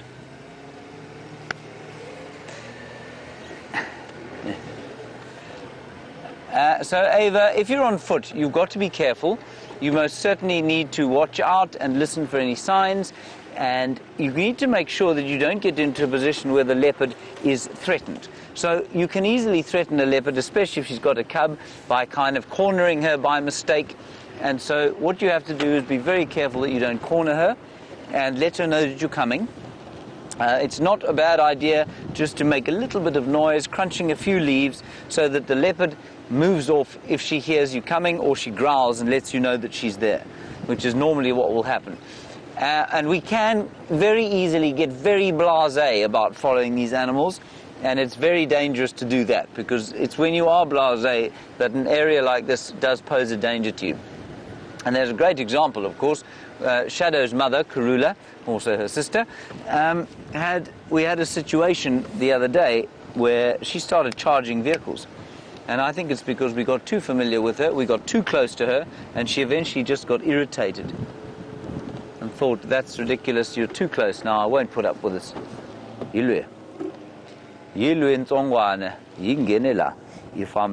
She's crossed the road here.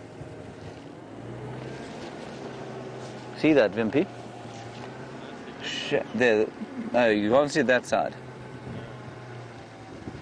Let's have a quick look here. You can stay with me, everybody. We, of course, will look around, especially for Ava's benefit. So there are tracks here. Here they go. They're underneath the vehicle here. There's a termite mound, and we know Shadow loves termite mounds. They're underneath the vehicle. Here they go. They're going up here. They cross in there. Right. This is good news. This is good news. Let's just see. I'm just going to quickly check that mound with me binoculars. See if she isn't sitting on top there. She is not. There are many leopard-shaped pieces of that mound. All right, let me just call this in quickly.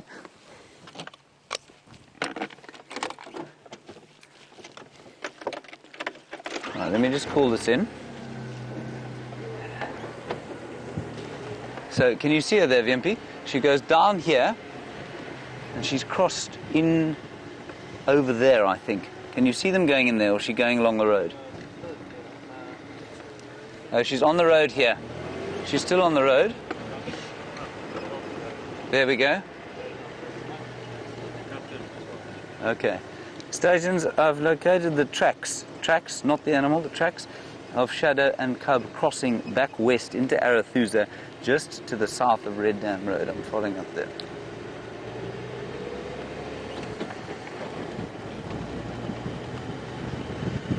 Right, so let's go down here and see if she crosses this road. This is very exciting because we know that these tracks are fresh. They must be fresh. It's the female and the cub come down here. That's the termite mound I was looking at. Let's see if she's not on top there. Let's see if she crosses the road. The tracks are heading in this direction. And we've got to be careful of missing them, of course. There. Wimpy, is that them there? No. Let's go gently down this road. This, of course, is not far from where we started our little drive. Okay, while I try and figure out what's going on here, everybody, Byron's at the hyena den. Let's go and find out who's there.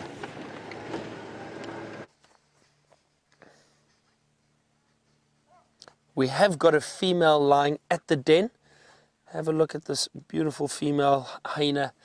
No sign of the cubs just yet, but maybe we are lucky and we get them coming out a little bit later. We've still got a bit of sunlight, so it is still nice and warm. There might still be a bit of activity before they fall asleep. But she is very relaxed at the moment. It sounds like James is having an afternoon like the morning I had. Tracks everywhere, but we just couldn't find a leopard or a lion. Oh, beautiful, look at that.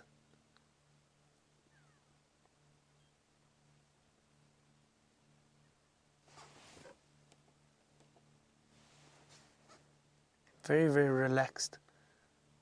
And with a big adult hyena like that, those cubs are completely safe in the den.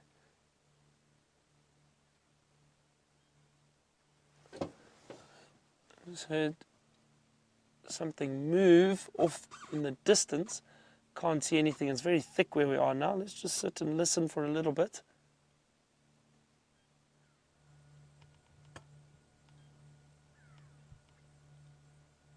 I think it is possibly an elephant that is walking through the thicket, but not too close, quite far from here. Wonderful. Look at that large termite mound that this hyena is in. And often animals will use abandoned termite mounds. So termite mounds that are no longer active. They probably do not contain any termites. But this huge termite mound is many, many years old. A few hundred years old, definitely. And what happens is these termite mounds create a great place for animals to den or use as shelter. You see, what happens is there's a network of tunnels. Oh, look at that yawn. Oh, do you see those teeth? Those powerful, powerful jaws and sharp teeth. Looks like she's smiling at us. So, as I was saying with the termite mound, the termites create a network of chimneys and tunnels throughout the mound. So what happens is you get animals like warthog perhaps, honey badgers, porcupines, aardvark. All of those animals would come and start digging, and they would use a termite mound as a den or as shelter. Often what happens is once those animals move out, you get other animals coming in, like hyena, a wild dog. They will also use it as a den site.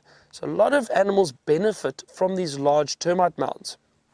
They'll use them as homes, as the hyenas have used in this situation. They've got a beautiful den site here with a number of entrances. I've seen the one where that female is lying now. There's another one off to the left over there. And I'm almost certain I saw one or two on the other side. So there'll be a few entrances, not necessarily leading to one chamber. In the center, oh,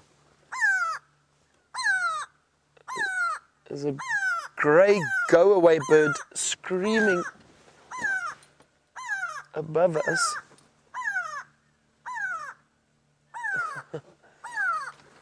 I'm just having a look around. Why is he so upset?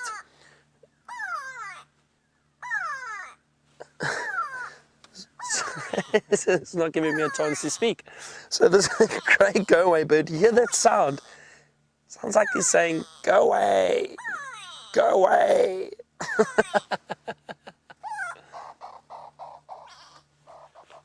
Not very happy at all. And they do alarm call if they see predators.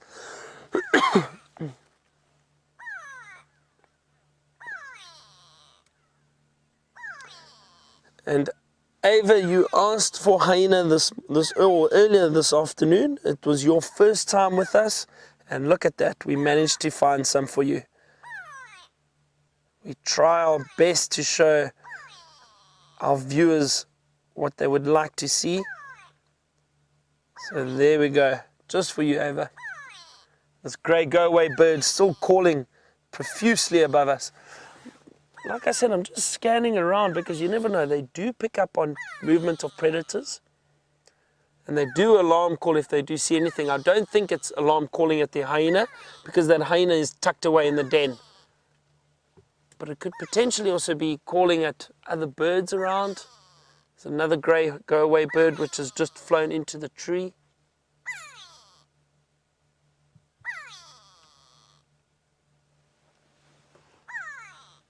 I'm just scanning very carefully here.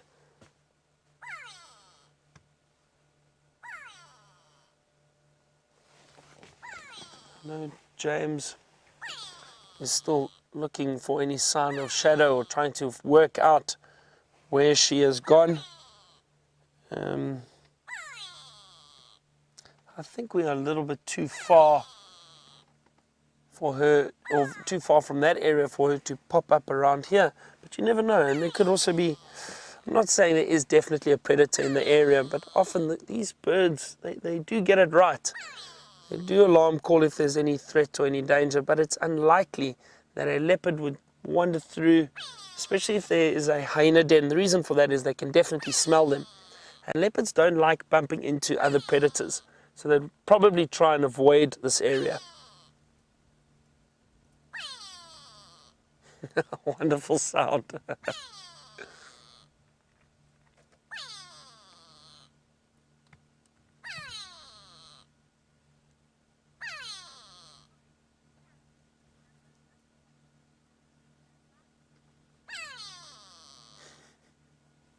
So Kat in Tampa, all the way in Tampa, has just mentioned that she's never heard the grey go-away bird that loud before.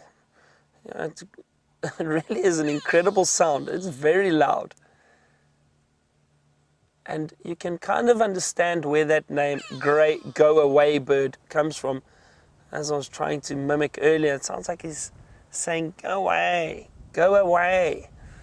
I think you do need a bit of an imagination. Even hyena's smiling at me.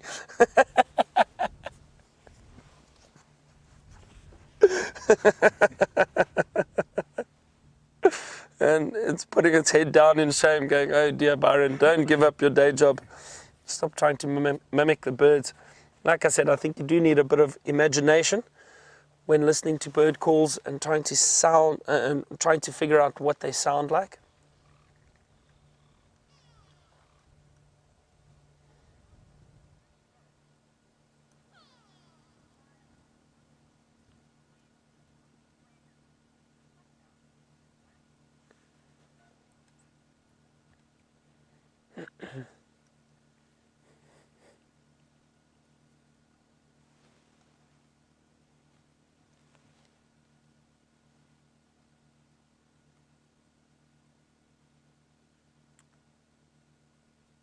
So peaceful now that the grey go-away bird's flown off, but this warm afternoon sunlight. It's still very warm. The temperature is great. It's perfect.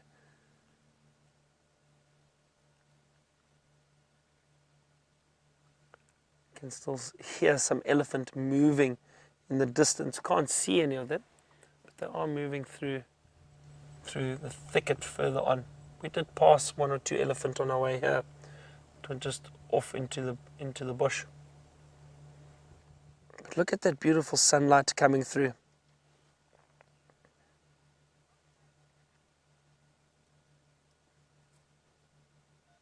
So Ellie, a new viewer, has just asked, what kind of hyena is this?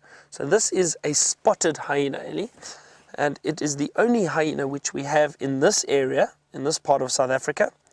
And I will show you images of the other hyena. Let me just find them quickly for you. And I'll show you exactly the different species of hyena which we have.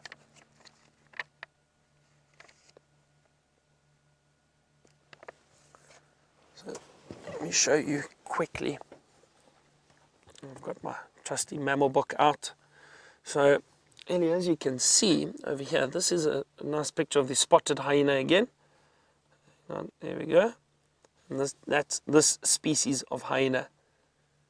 They are the largest of the hyena, and in this area they are very prominent. There's a lot of hyena in and around the greater Kruger. They're often in clans, so large families, mainly females with young in those groups. The reason for that is they have a matriarchal society. So the females are the ones that are more dominant. They are larger than the males, and the females are the dominant ones that control the clan. Another species of hyena is the brown hyena. Have a look at that. Now, they have been found in the Kruger in the past, but the brown hyena generally prefers semi-arid to drier areas. They are found up in Botswana, up in Namibia, and then the northern part of South Africa and northwestern part, you get a lot of brown hyena activity. They are not always found in large clans like the spotted hyena, but you will see them in groups occasionally. But generally they do patrol huge territories, huge areas, very, very large areas, alone and looking for food and scavenging, just like the spotted hyena, but not as much as the spotted hyena do.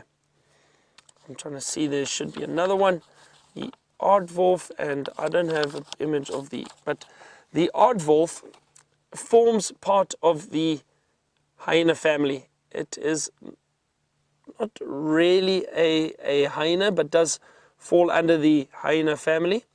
And those are found throughout South Africa, but or Southern Africa at least, but they are quite difficult to find. Very shy, mainly nocturnal. And you also tend to find them more in semi-arid to dry areas. So that's another species, the aardwolf, which means earth wolf. The aardwolf is an Afrikaans word. It means earth wolf. And I think also because they burrow underground, or not burrow, but they make their homes underground, probably from old termite mounds.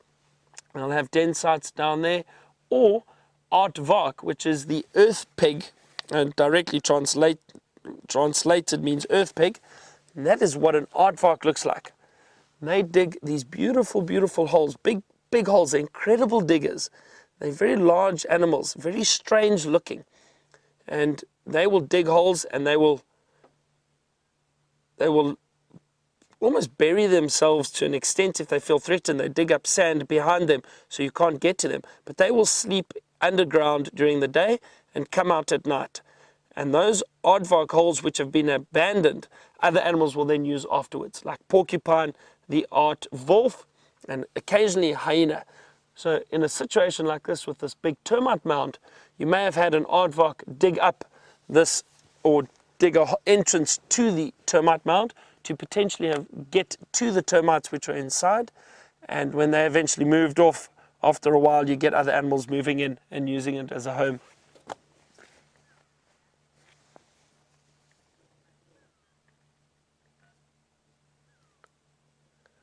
Wonderful to sit here. We're going to sit here a few more minutes, see if we don't have any luck with the cubs.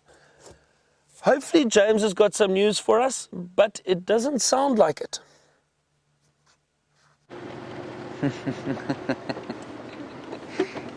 Oh, it doesn't sound like it, but I'm going to turn this radio off. Hang on. All right, so the state of play is as follows, everyone. Just over there, I know it's not a very wilderness scene, but there's a transformer. And you saw us there where we crossed into Arathusa to see if we could find the tracks. I can now see tracks of shadow coming down the road here, right next to us, with the cub. Yeah, cub tracks are here as well. These are not fresh. Those ones are fresh. Now, we didn't pick them up. What we did was we drove a road here called Parallel Road all the way up here and see if they crossed. They didn't cross. I don't think. I could have missed them, but I don't think I did. And so it's all rather confusing as to exactly what's going on. No, the cub's not here. This is just her. But those are old. Now, Andrew's just up ahead there, and he's had the same idea of me as I do. Maybe they're in between here and Parallel Road. So let's just have a quick talk to him, and we might be very lucky. Mandrani. Ingenile, uvonile mkonzo. Oh no, ngwanyane mangeni na mampimpana. Mara ndijike lega Parallel Road and kumangin chu. Ndajinga food. Okay. All right. Enjoy. Unfortunately, Andrew's got no more idea than we do. So you can see her tracks coming down here. That's why he's going that way, because he thinks maybe she's killed or back there. Now that's not a bad thought, because of course we did hear a few impala alarm calling. So she may have killed back there and be taking the cub that way. This is all wild postulation, of course, so who knows. Let's just drive slowly along here, exactly like Andrew did, and we might be lucky.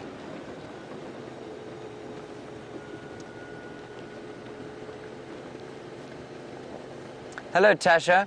Nice question from you. You want to know if anybody does tracking before we come on drive or at night time. No, they don't.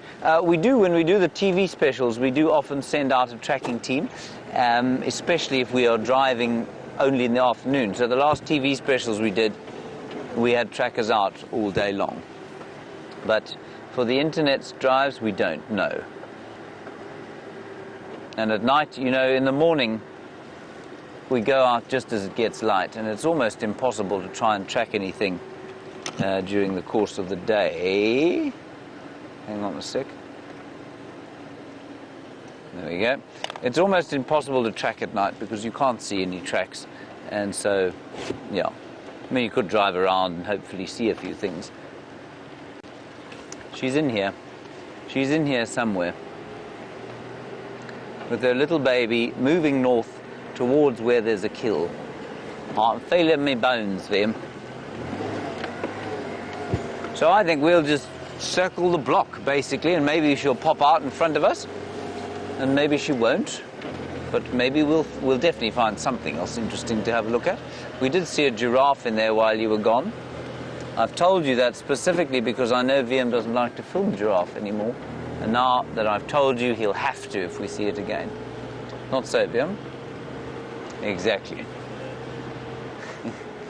You may not have heard that sardonic comment. He says, I'll get you for that. There her tracks are again, still going this way. Yeah. I've no doubt this is what's happened. So we're going to go back in and around, and maybe we'll be lucky. I'm sure she's still moving to wherever she's made this kill.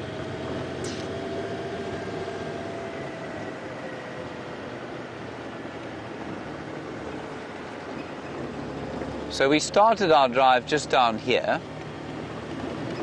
and we'll just follow on round.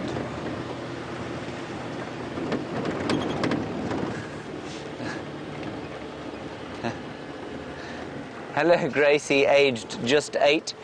You say, will I one day take safari, Gracie, on my safari with me? So it's like you are on safari with me. Gracie, I will do that with pleasure. I have safari Gracie sitting in my room, so she can certainly come on drive with us.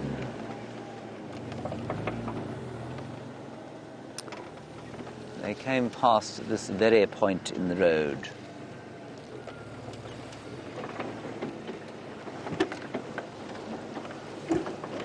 Oh, well, I think we're going to do one more large loop around here in a gentle fashion. We're not going to rush about anymore. This is where they crossed the road, right here, going that way. And as Viam says, there were some impala here, and they were very, very chilled out when we arrived this way.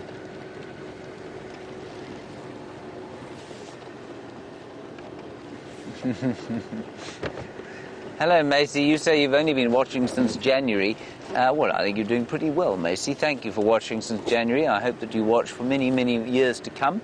And you say, have we seen any cheetah cubs?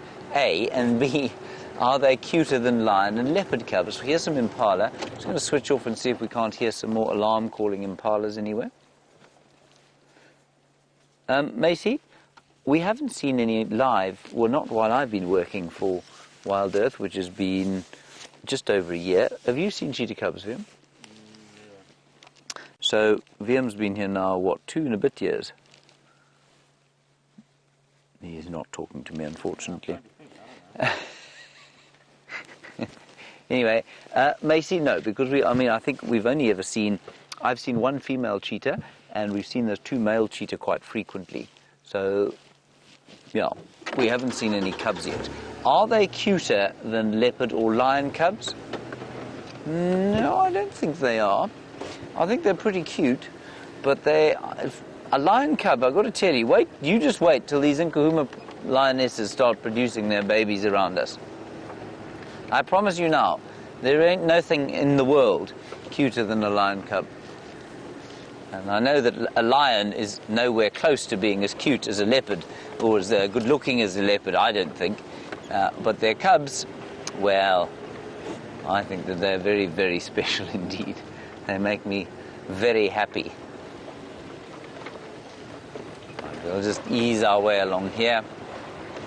And while we do that, let's go back to the hyena den, and when we come across that giraffe, I shall beat VM into filming it. See you shortly.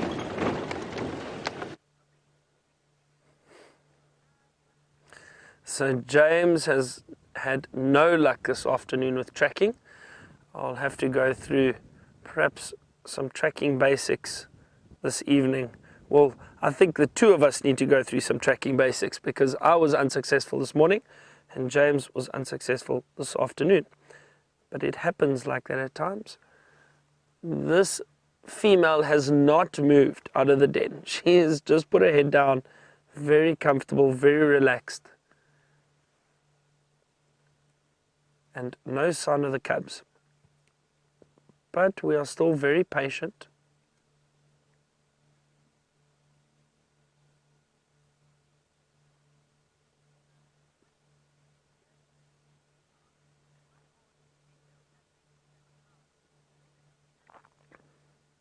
So Kirsten in Denmark has asked me a question about the termite mound.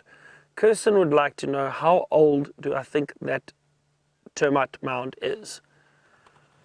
So, Kirsten, I don't know. It's a very difficult question. I'll tell you why. Firstly, I think what has happened here, now you need to remember termites, and especially in this area, termites feed on dead plant material, dead and decaying plant material. So they feed on the trees and the grass and so on. That's what termites feed on. They use a lot of the sand and to build their termite mound, but what they also use is their saliva and water, which they will get from the ground, the water table below. They excavate the sand, they mix it with their feces and saliva and a little bit of the water, and they mix it together, and it forms this almost cement-like substance which they build up, and over many years it becomes harder and harder and becomes very, very hard. When it is still very new, it is quite soft and you can break it a little bit easily. But why I'm saying they feed on all that plant material is, look at all these trees growing out of the termite mound. So those trees would have grown after the termites had moved out. It is unlikely that those trees would have grown while the termites were still in there, because they feed on all that plant material. So in saying that, if you have a look at how big these trees are around the termite mound, they're quite old. So I'm guessing that a termite mound like that is probably 150, 200 years old, maybe, somewhere around there to get that size, but probably older. And like I said, it's very difficult. I'm not too sure how we can gauge the age of that termite mound, but I would guess it is very, very old.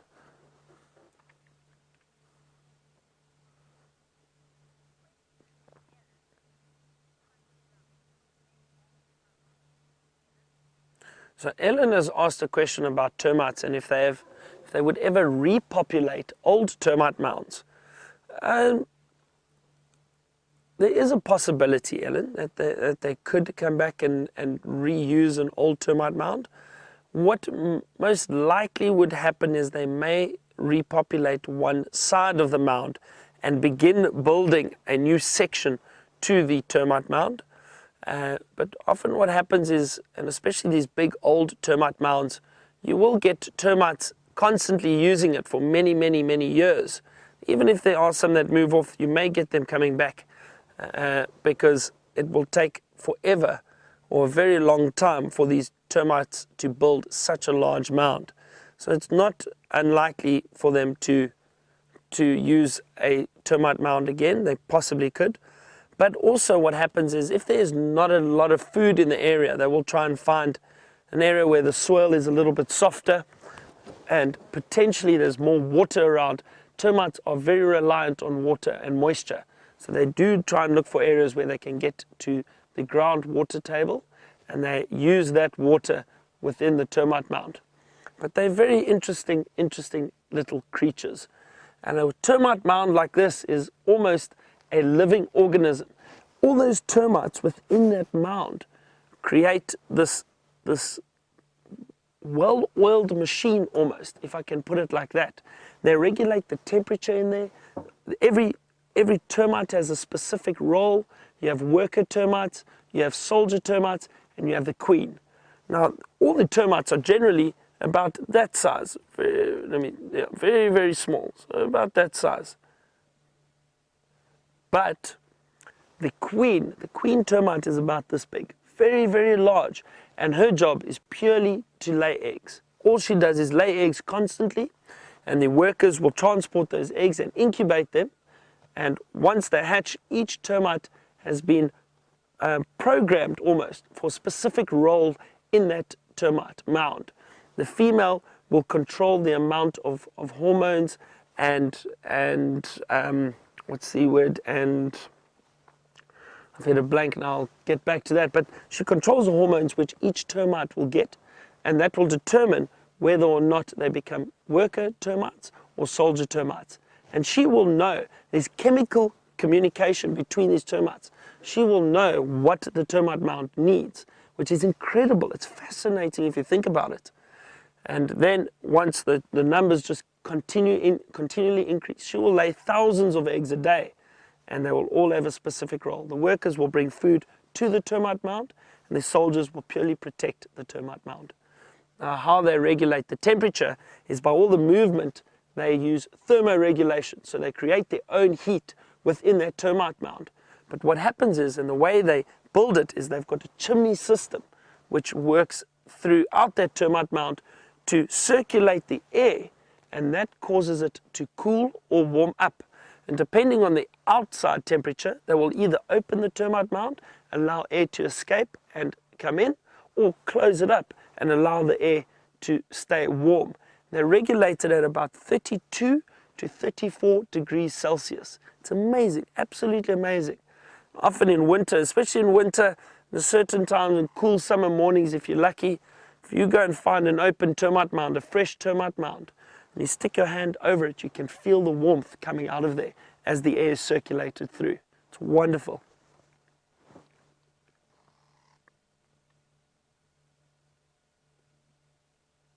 I think our beautiful hyena mother is fast asleep and relaxing. Cross over to James and see what he's up to.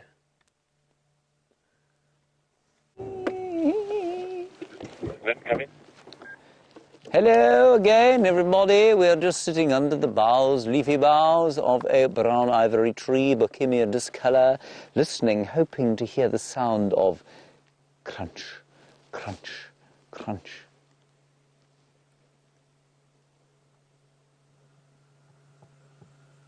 But there is no such sound. So I'm afraid this leopard has bamboozled us, in the words of Willem Durenbrach. So that's it, I'm afraid. Well, we'll just quickly, we'll drive along this road, we'll see if she pops out. But I'm afraid I think she's beaten us good and proper. Somewhere in here, she and her little cubby are having supper, which is good news. I hope she manages to hoist it into a tree. She's rather close to where our hyena clan's boundary meets the Arathusa hyena clan's boundary. And that's not really good for a leopardess that doesn't take to lifting her kills into trees very well. Anyway, I don't believe that the youngsters were at the termite mound, the hyenas, the little hyenas, so I'm sorry about that. I think they're probably still just a little bit young to be spending a lot of time outside. Also, I've been fascinated there because she's been on her own for a long time, and I think that most of the rest of the clan are still lurking about inside Simbambili at their little secondary den that they created there a little while back. Now, Willem, I'm warning you in advance. The giraffe was around here. Don't pretend if you don't spot it. Yes, I saw it. Did you lie? You hear that, everybody? He said he saw the tracks of it leaving. He's talking nonsense. It was just in here. It was that same giraffe with that squaff left horn. She did not go to Simbambili. I don't know if you saw much of the western horizon from the hyena den, probably not a lot, but it was a spectacular sunset, I must say. Very beautiful indeed.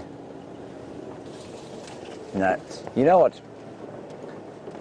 Shadow could easily be on Simbambili. We are now at the northern boundary of our traversing area, so we're going to head back towards Djuma and see what we can see there. At least the elephants have been around for us most of the day. Right. There it is. We'll try and get you a look at the western horizon because it is quite impressive and it looks a little bit like there's a fire. But I don't know what would be burning unless it's a forestry fire, which it could be. That's way down south of us in the mountains.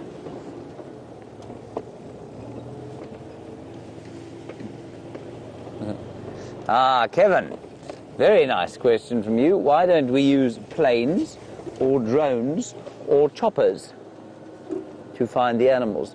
Kevin, we've done it before, and certainly there is the thought that we should be doing it especially for nighttime, and we'd put a thermal imaging drone up. We actually did it one night. We did an experiment with a thermal imaging drone, and we had some pretty good results. So certainly that is on the cards. But, I mean, it does take a little bit away from the romance of this tracking sort of thing. But yeah, we're definitely going to do it, and we have done it in the past. And we've just yesterday managed to launch our first fixed-wing drone. And, I mean, I say we, I mean entirely our engineer Connor managed to build and launch a fixed-wing drone.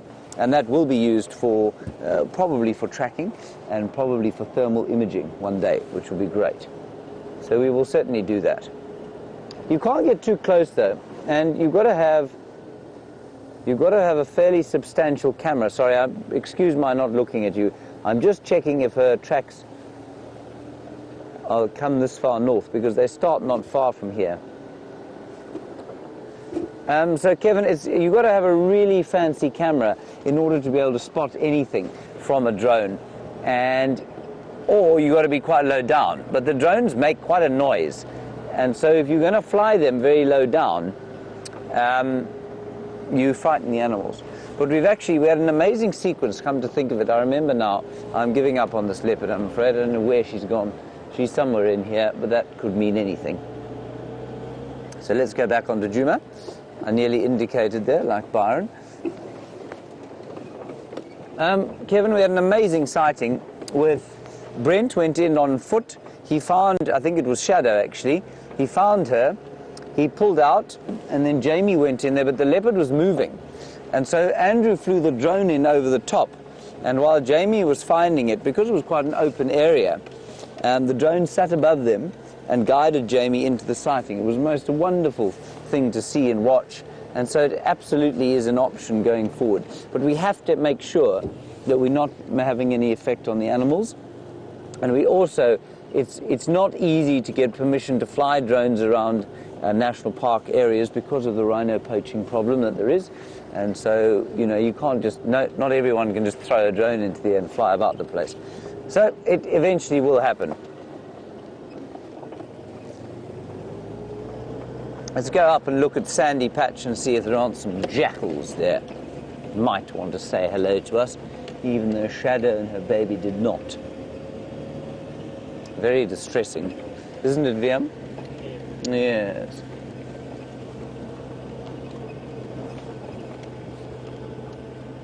Hello, Brian in Wyoming. I'm not sure I've spoken to you before. It's lovely to have you with us. You want to know the difference between a jackal and a hyena. Well, Brian, they're from totally different families. The jackal is from the family Canidae, that's the dog family. The hyenas are from the family Hyenidae, and that's a totally different family. And it's actually from a different superfamily that is much more closely related to the cats than it is to the dogs. So they are totally unrelated. And then from a, well, you know, they're as related to each other as, what, a mongoose and a dog are. I'm just going to quickly talk to Lex, who's hailing me on the radio. Go ahead.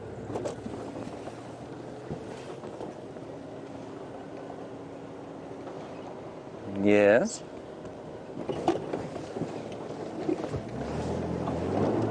Copy that, I'm on my way. 2 minutes away. Karula and 2 cubs at Vuyatela Dam. Here we go. Well done, Lex. That's not bad. We're only about 2 minutes from there, everybody. Hold on tight, everybody. The radio is now going to go ballistic, of course.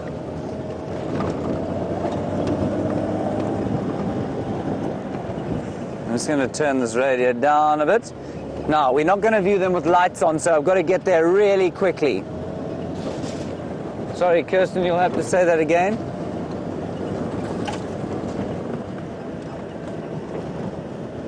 Yes, we're on our way. Apparently the elephants are chasing Karula at the dam. We're not far from there, everybody. Drive very quickly. Now, the dam cam is on. You can see exactly what's going on there, I think. Quite extraordinary. We're just trying to get control of it, so if the Zoomy is watching, just go as wide out as possible. Well done, Zoomy. Well done. So you're watching there. We'll be there hopefully in the next minute. This is so exciting. And just to reiterate, we won't be putting a light on her, so we do need to get there as soon as possible to use as much of the natural light as we can. And you can see the one cub in the bush, apparently. It's unbelievable stuff. Hold on, VMP.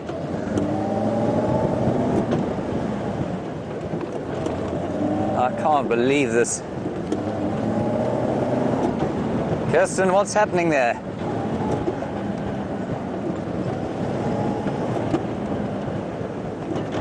So the little cub apparently is behind the bush. And you, and you can see a cub in the bush. I'm amazed. I'm narrating this, of course, from now 30 seconds out. Now you can see the mother.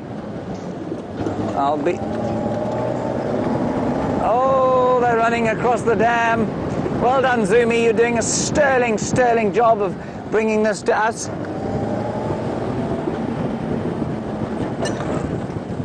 Oh boy, this is amazing. The cubs are with Karula. This is incredible stuff.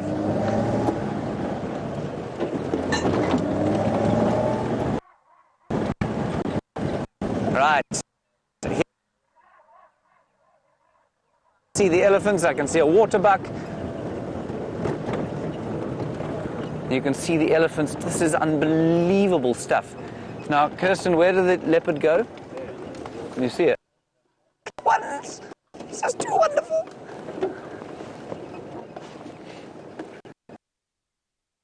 Dad, look at them. There the little things are. Oh, wow. The Queen, George, and Charlotte wandering across the open, and there were impalas shouting in alarm earlier today from round here. Let's try and catch up with them for a little bit. Can we get down here, Vimpy, or do you think we'll create a problem? There is a spot, hey? I think it's here. Yeah, we're okay down here. Isn't that special, everyone? What an unbelievable sighting.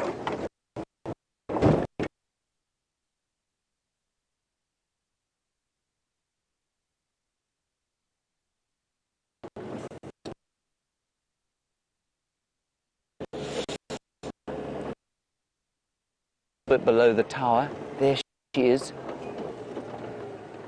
We're going to just keep our distance. I wonder if she see what we. There they go. They're just jogging through the drainage line there.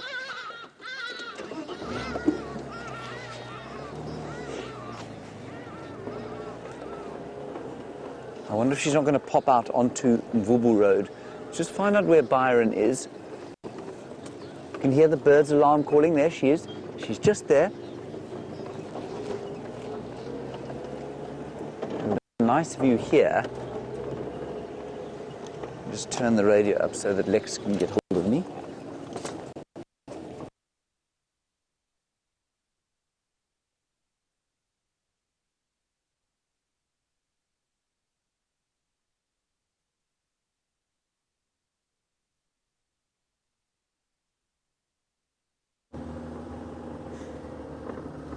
How exciting is that? You got to see Karula and her cubs. I'm sure we'll be back with James shortly, but just like I said, it's too soon to panic, and I thought he'd get lucky, and he did.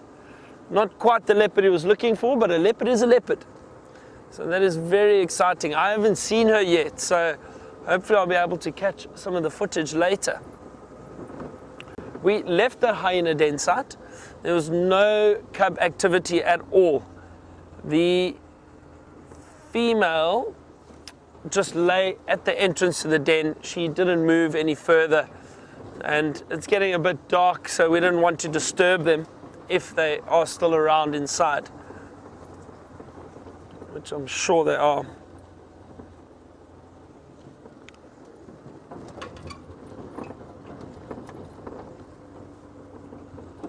We passed some elephant, but that was while you were watching Karula and her cubs. They just moved off into the thicket.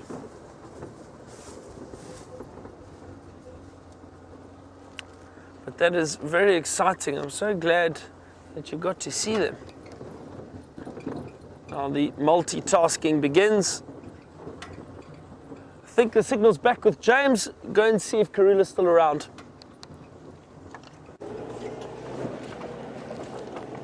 They're still here, everybody. There they go. Lex, they've just crossed Mvubu, going northeast into the block. She's got a kill in here, everybody. I'm sure she has. Look. Sorry, I have to keep my distance, I'm afraid, everyone. There you are. You can see them now. They're jogging forward.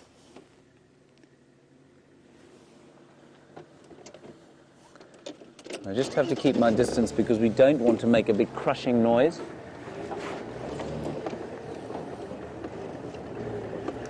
Thank you. In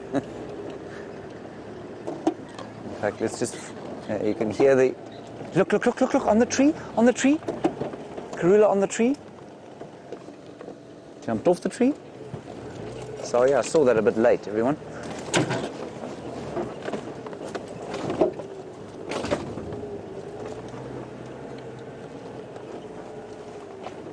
That was wonderful. I wonder why she leapt up there. Even as a granny, she's very playful.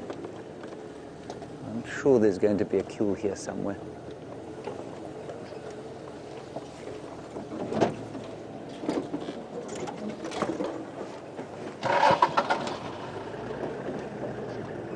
So I can hear the alarm calling Franklins. See, we don't want to make too much noise through here. I'm just going to crush this one, everybody. Hold on. There we go. But at least we've seen them. They're safe, they're happy. And with any luck, we'll find her on a kill in here. There they are in front of us, I think. No, it's not. Saw something. I can see her. She's in here somewhere. There they are, right there.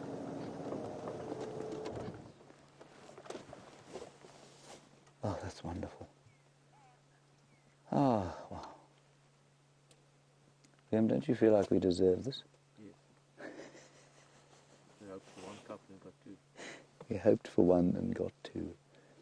Oh, wow.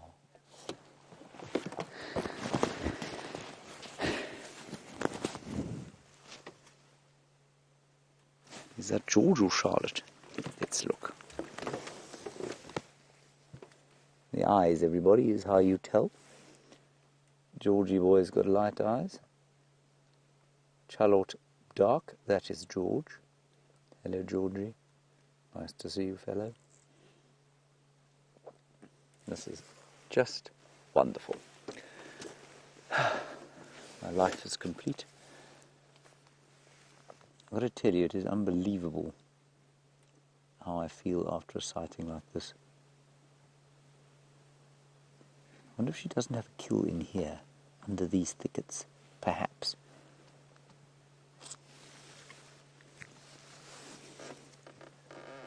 Yeah, Christy, I agree with you completely. You say you can't believe how fast they've grown up.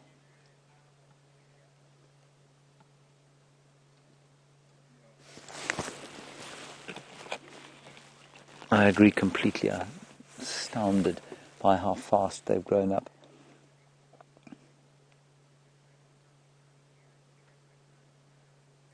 Oh, look. Hello, little George. Going to say hi to his mum.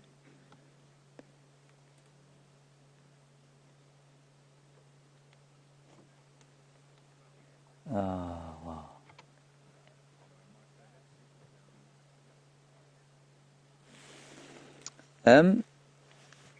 Doug, you're in Connecticut and you say, is this area not too far from where they were born? Doug, it is close. It is quite close to where they were born. They were born just to the east of this in the drainage line, in the Milwaukee drainage. Probably about, I don't know, about half a mile maybe. So not far as the crow flies. It feels quite far though when you drive around on the road. But it isn't too far. Can you see the cubs, Wimpy? Yeah. I'm gonna... I wonder if there isn't a kill in the bush here. Let's just sneak a little bit forward. And look under the bush here.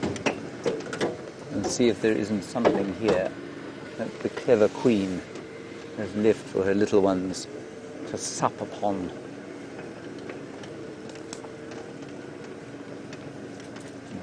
It's getting very dark now. I'm just going to ease around the side here. Go ahead.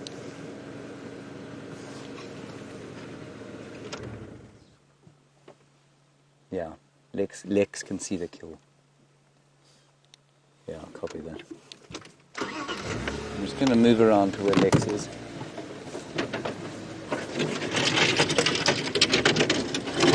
And you can see, can you believe that those elephants took offense at a little leopard like this with her little cubs? And it amazes me how amazingly upset elephants get by predators. This is very noisy. I think we may have picked up a fairly large tree.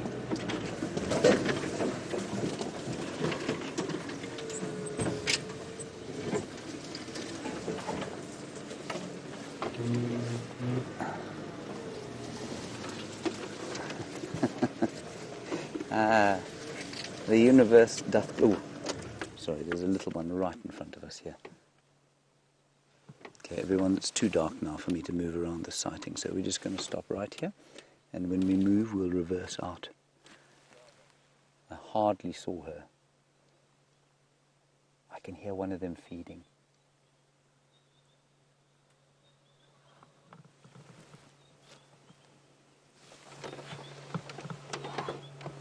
Wimpy, it's just the one there, hey? You want to see? Okay, I'm going to ease forward just because we have to get out of here. And then we will come back into this area tomorrow morning, everyone.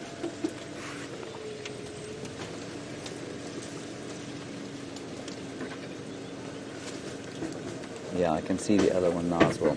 All right, let's go across to Byron. I'm going to try and get out of this situation, I think, and then if we get one last look, we'll have it, but let's go back to Byron for now.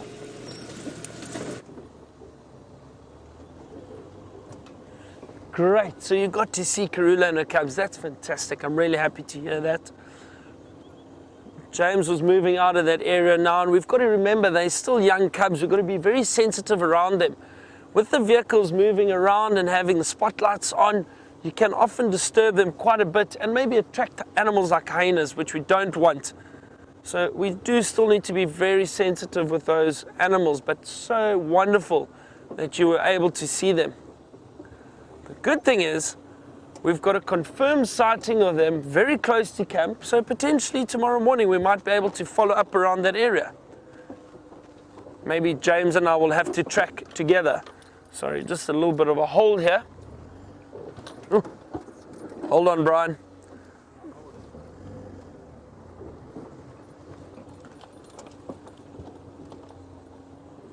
Trying to see if I can't spot any owls around.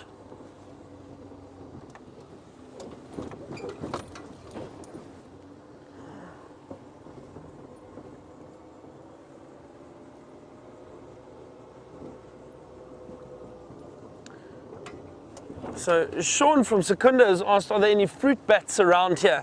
Sean, I haven't heard any. I'm not too sure, but the fruit bats have got that very high-pitched sound that they make at night, high-pitched chirp or whistle. I haven't heard any. So I'm not too sure if we do get any fruit bats in this area. We do get epauletted bats around and other species, but no fruit bats. I think they prefer warmer areas where there are a lot of insects, so high rainfall. You tend to get a lot of fruit bats. So down at the coast, Cape Town, down along the western or the eastern coast, Durban, KwaZulu-Natal, you get a lot of fruit bats down there. And they prefer that type of climate.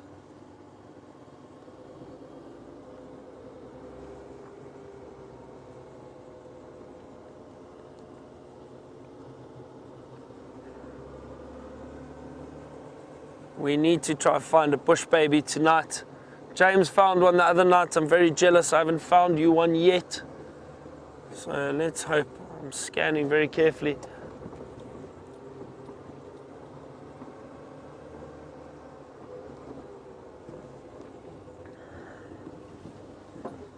Beautiful evening. It's not too cold. We were worried. We thought the temperature was going to drop quite a bit because of that wind we had earlier. But it seems very pleasant. Also not driving too fast. We're just really calmly driving through the bush and hoping to spot any little movement from nocturnal wildlife. Genet or a civet, owls, bush babies, maybe a, oh hang on, do I see something through there? No.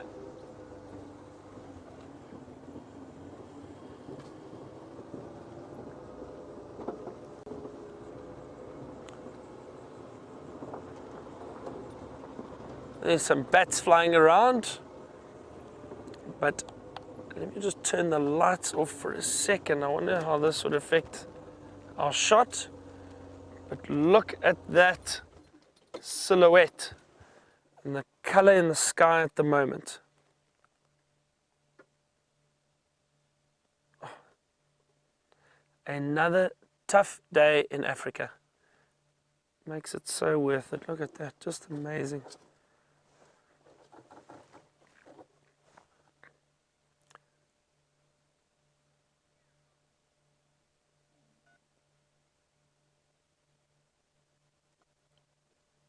You know, we are always in search of wildlife and interesting things to see, but taking the time just to appreciate a sunset like this is also very important. It's soothing, I think, and I think it's good for the soul. You know, they say Africa has a heartbeat, and I think for a lot of foreigners that travel out here, when they experience it, and they get this feeling when they arrive in Africa, and I think it sticks with you forever. I know it's definitely the case for me. It's in my blood. They're the bats. See a bat flying through the screen.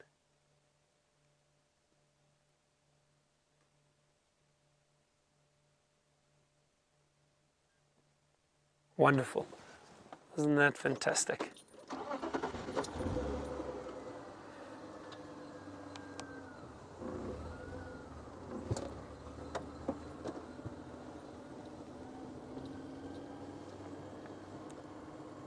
So Jen from San Diego has asked a question about the bush babies. She would like to know, why do the bush baby eyes glow so red in the torchlight?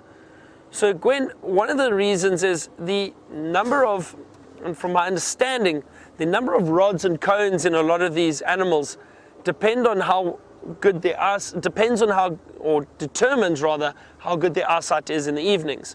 Now those are nocturnal animals, so they've got very large eyes to be able to allow a lot of light in so that they can see very, very well. Now, I think it's purely because they've got those very large eyes. A lot of predators' eyes are also very large, and as the light reflects it, it reflects probably the pupil in that of the eye, and you get this red coloration. So I'm sure it's got to do with the amount of rods and cones and the color reflected back out of the eye, but the reason for that is because they have nocturnal eyesight. They've got very, very good eyesight, much better than owls at night. James has got a genet, another nocturnal animal. Guess what that is, everybody? I thought it was a bush baby until Viam, the great cameraman and naturalist, pointed out to me that it is in fact a genet. A lesser spotted genet, peeping at us from the top of a tree, which is very, very nice indeed. We left those leopards. We can definitely hear one of them feeding, and so we're not going to put lights on there, and hopefully they'll still be there in the morning. That would be great. So that probably is a small spotted genet. You get two kinds. You get the large spotted and small spotted. As far as I remember it, you know, it's been so long I've had to talk about a genet. But I'm 90% sure that's a small spotted, and what it'll be doing is crawling along the branches very stealthily, looking for nesting birds, perhaps the odd reptile, and if it's very lucky, I guess a scorpion or two. Very Catholic diet, and they look, you can see it looks a little bit like a cat, but it isn't a cat. It's much more closely related to a mongoose, and even more closely related to a civet, and they're from the same family as the civet. It had a lovely name. The family's called the Viveridae. And although very beautiful, they had the disconcerting habit of marking territory with a distinctly smelly anal gland. Here comes Byron Sarau. I can hear his vehicle. Baron, if you shine your light to where I'm shining mine, I want him to just see if he can't get an angle on it. Baron, stop your car. If you shine your light where I'm shining, You might catch the genet at a different angle from the one I've got it. Up top, in the tree. Oh, no. Maybe you were unsighted. I thought you might get it from where you were. Okay, sorry about that. You'll just have to sit there and wait. Thank you. It's more than I managed to find myself. You heard that, did you, everybody? He says he managed to find me. Well, that's a relief. So let's just see if it comes out. I know this isn't a great shot. In fact, the camera that Byron's got would probably be much better for the sighting. Yeah, Byron, just there. That's, yeah, up above where you're shining the light there. Yeah, you're on it. Just look around there. Your camera will be better than ours. Apparently the camera's on me. Thank you for that. I just want you to try and... I just want you to see if he doesn't come out. Because they're very special things, and they look like cats, but they're very long. Until you look closely at them, they've got these long bodies with these incredibly thick, long tails. But much like the cats, they are infinitely patient. And you know, they're still found in cities. The last time I saw a genet before I moved back to the bush, I saw one in a suburb called Dunkeld in Johannesburg. And it is the middle of the urban jungle. Lots of trees around there, but you find these lesser spotted genets. They're highly variable and highly adaptable, able to live just about anywhere. We could try and sneak a bit closer. What do you think, Vim? I think it would be cool. Okay, let me try and sneak a little bit closer, everyone. Byron is looking into the top of the tree there. Any luck, he'll be able to pick it up from where he is. I'm just going to move straight closer to it. Byron is just in front of me here.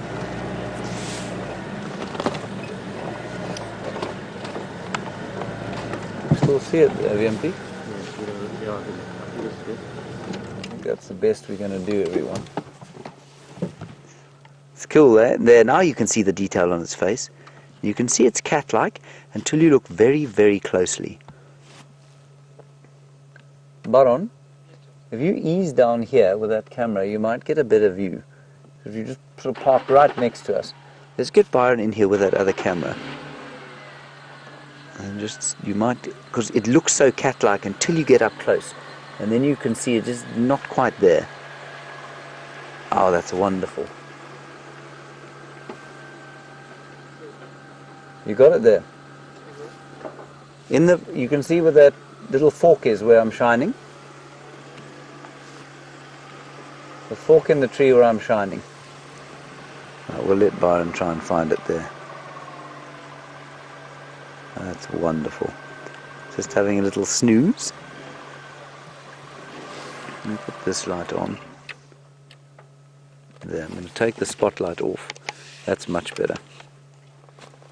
Can you see it? We can, yes. Okay. Oh, that's wonderful. Look at it. And you can imagine how many creatures there must be lurking in the branches of all these trees here, and how many we don't see. There you've got Byron's picture, which is obviously a little bit closer than ours. Brian on the super zoom. And you can see, I'm sure, from its face there, that although it looks cat-like, once you get in close, you can see those white marks, and it looks much more closely related almost to a raccoon, I suppose. I remember being struck by that the first time I saw a close-up of a genet, thinking how uncat-like its face looks when you actually get a hard look at it. It's just gone to sleep there. That's so cool. Everyone, I think I've seen 2 of these maybe in the year that I've been here. We find their tracks all over the place, much like we do with the civets. But these chaps are all over the place. I can see, just opened its eyes to look at Byron and Brian. He's most impressed by them, of course. Fine fellows they are. can see its face, a long nose for smelling out things. Now you can see our picture, and you can see it's very carefully just stuck itself into the fork of those two little trees, or the one tree, two branches. Very sleepy.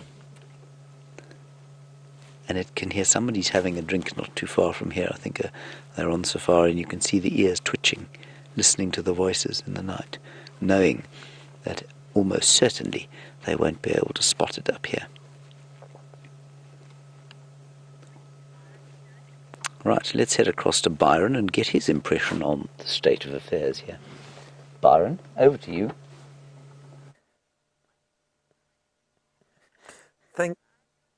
Thank you, James. Well spotted. I'm very impressed. And how beautiful is that, just to see that little genet hiding and resting in that tree.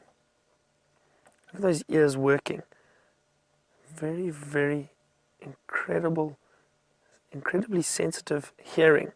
They can hear insects moving through the grass when they are looking for food.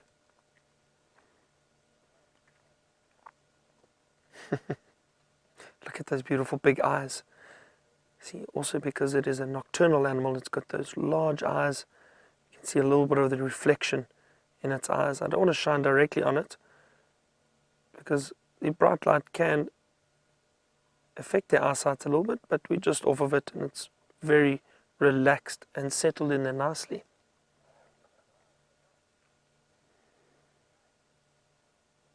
This is wonderful.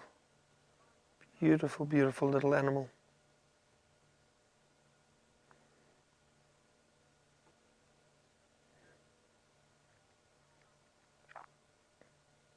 You can hear Scops owls calling in the distance. It's a great evening.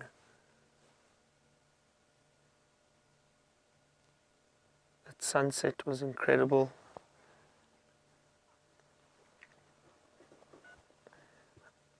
I hear a few of the viewers are saying it looks like a fox. It does almost to an extent, I suppose. That little face, the pointed nose. There you can see the markings on the body clearly. Look at those spots moving down the side of the body. Beautiful little animal. And I suppose it does look fox-like, cat-like. It's got a few characteristics of those animals.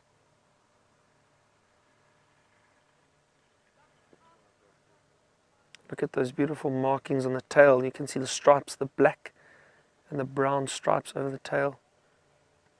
Oh, there he goes.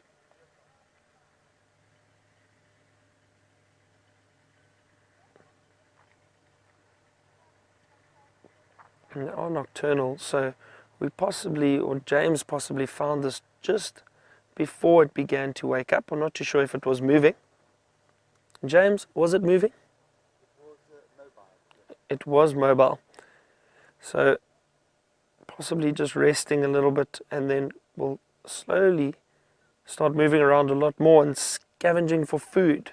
Not scavenging, foraging for food rather.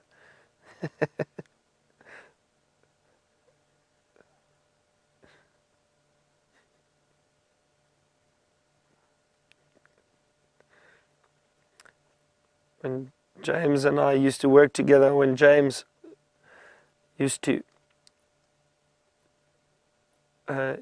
train me.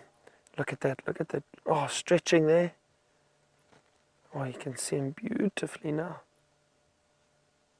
They're very agile tree climbers, look at that.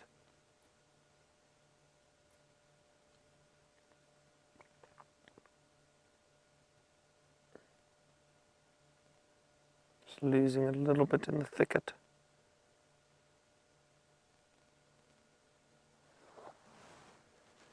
As I was saying, when we were training, we used to try our best.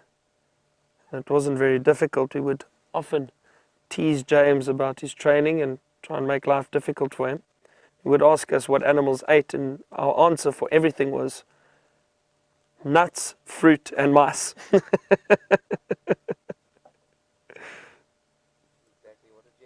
And that's exactly what a genet eats, yes. Yeah, We're going to leave that genet, let it carry on its business for the evening.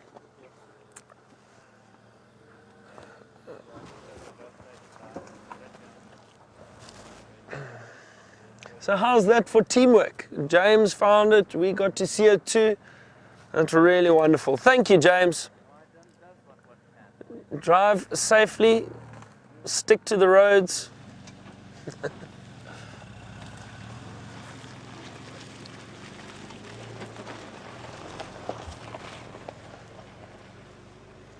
Going to give them a few minutes to move off so we don't have too much dust. But that was really great.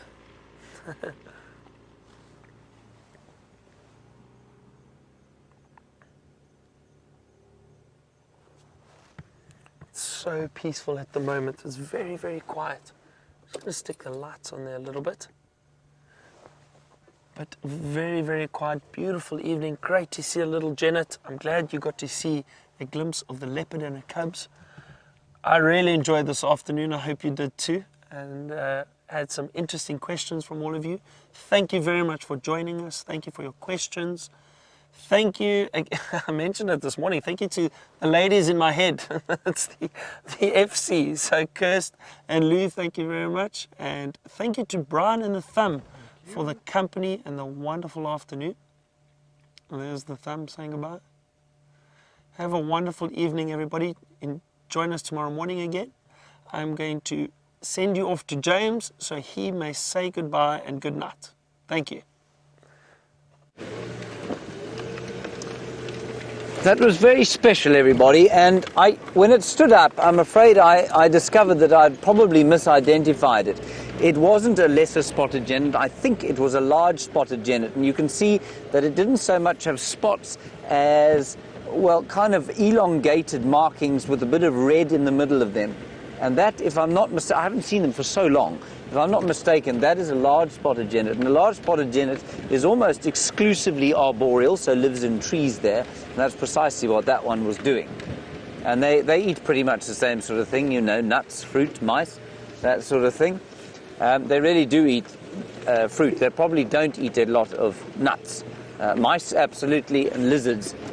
And they will also eat squirrels, of course, because they are so arboreal. And they catch Wiem's uncle's chickens. A true story. Okay, I'm going to speed up to the top of quarantine here because the western horizon is on fire. Not literally, fear not, the apocalypse is not nigh, but there's definitely some smoke there, and I suspect that it's from a bushfire, not a bushfire, forest fire. Can't be any bushfires now, there's simply no grass to burn. I'm going to drive quite quickly to the top for the last minute or so. What a wonderful end to our day we had. Genet, Karula and George and Charlotte, hopefully with a kill that we can go back to in the morning. That would be really wonderful. But who knows? They are very close to the hyena den, by the way, and I don't think hyenas necessarily pose a danger to the cubs, but they will almost certainly pose a danger to the kill. I think that's as good as we're going to get from a sunset point of view. That's really not bad, though, is it? Look at that. Gee whiz. Is that not beautiful? Well, while you enjoy that sighting, thank you, everybody, for joining us today, for being patient with us. Thank you to Byron for taking the bulk of the show with Brian. And, of course, to my friend Wiem Durenbrach, who seemed to cheer up a little bit as we saw the cats, thanks to Kirsty and Louise in the final control. We will see you tomorrow, of course, as the beautiful African dawn breaks. Until then, stay safe and happy. Bye-bye.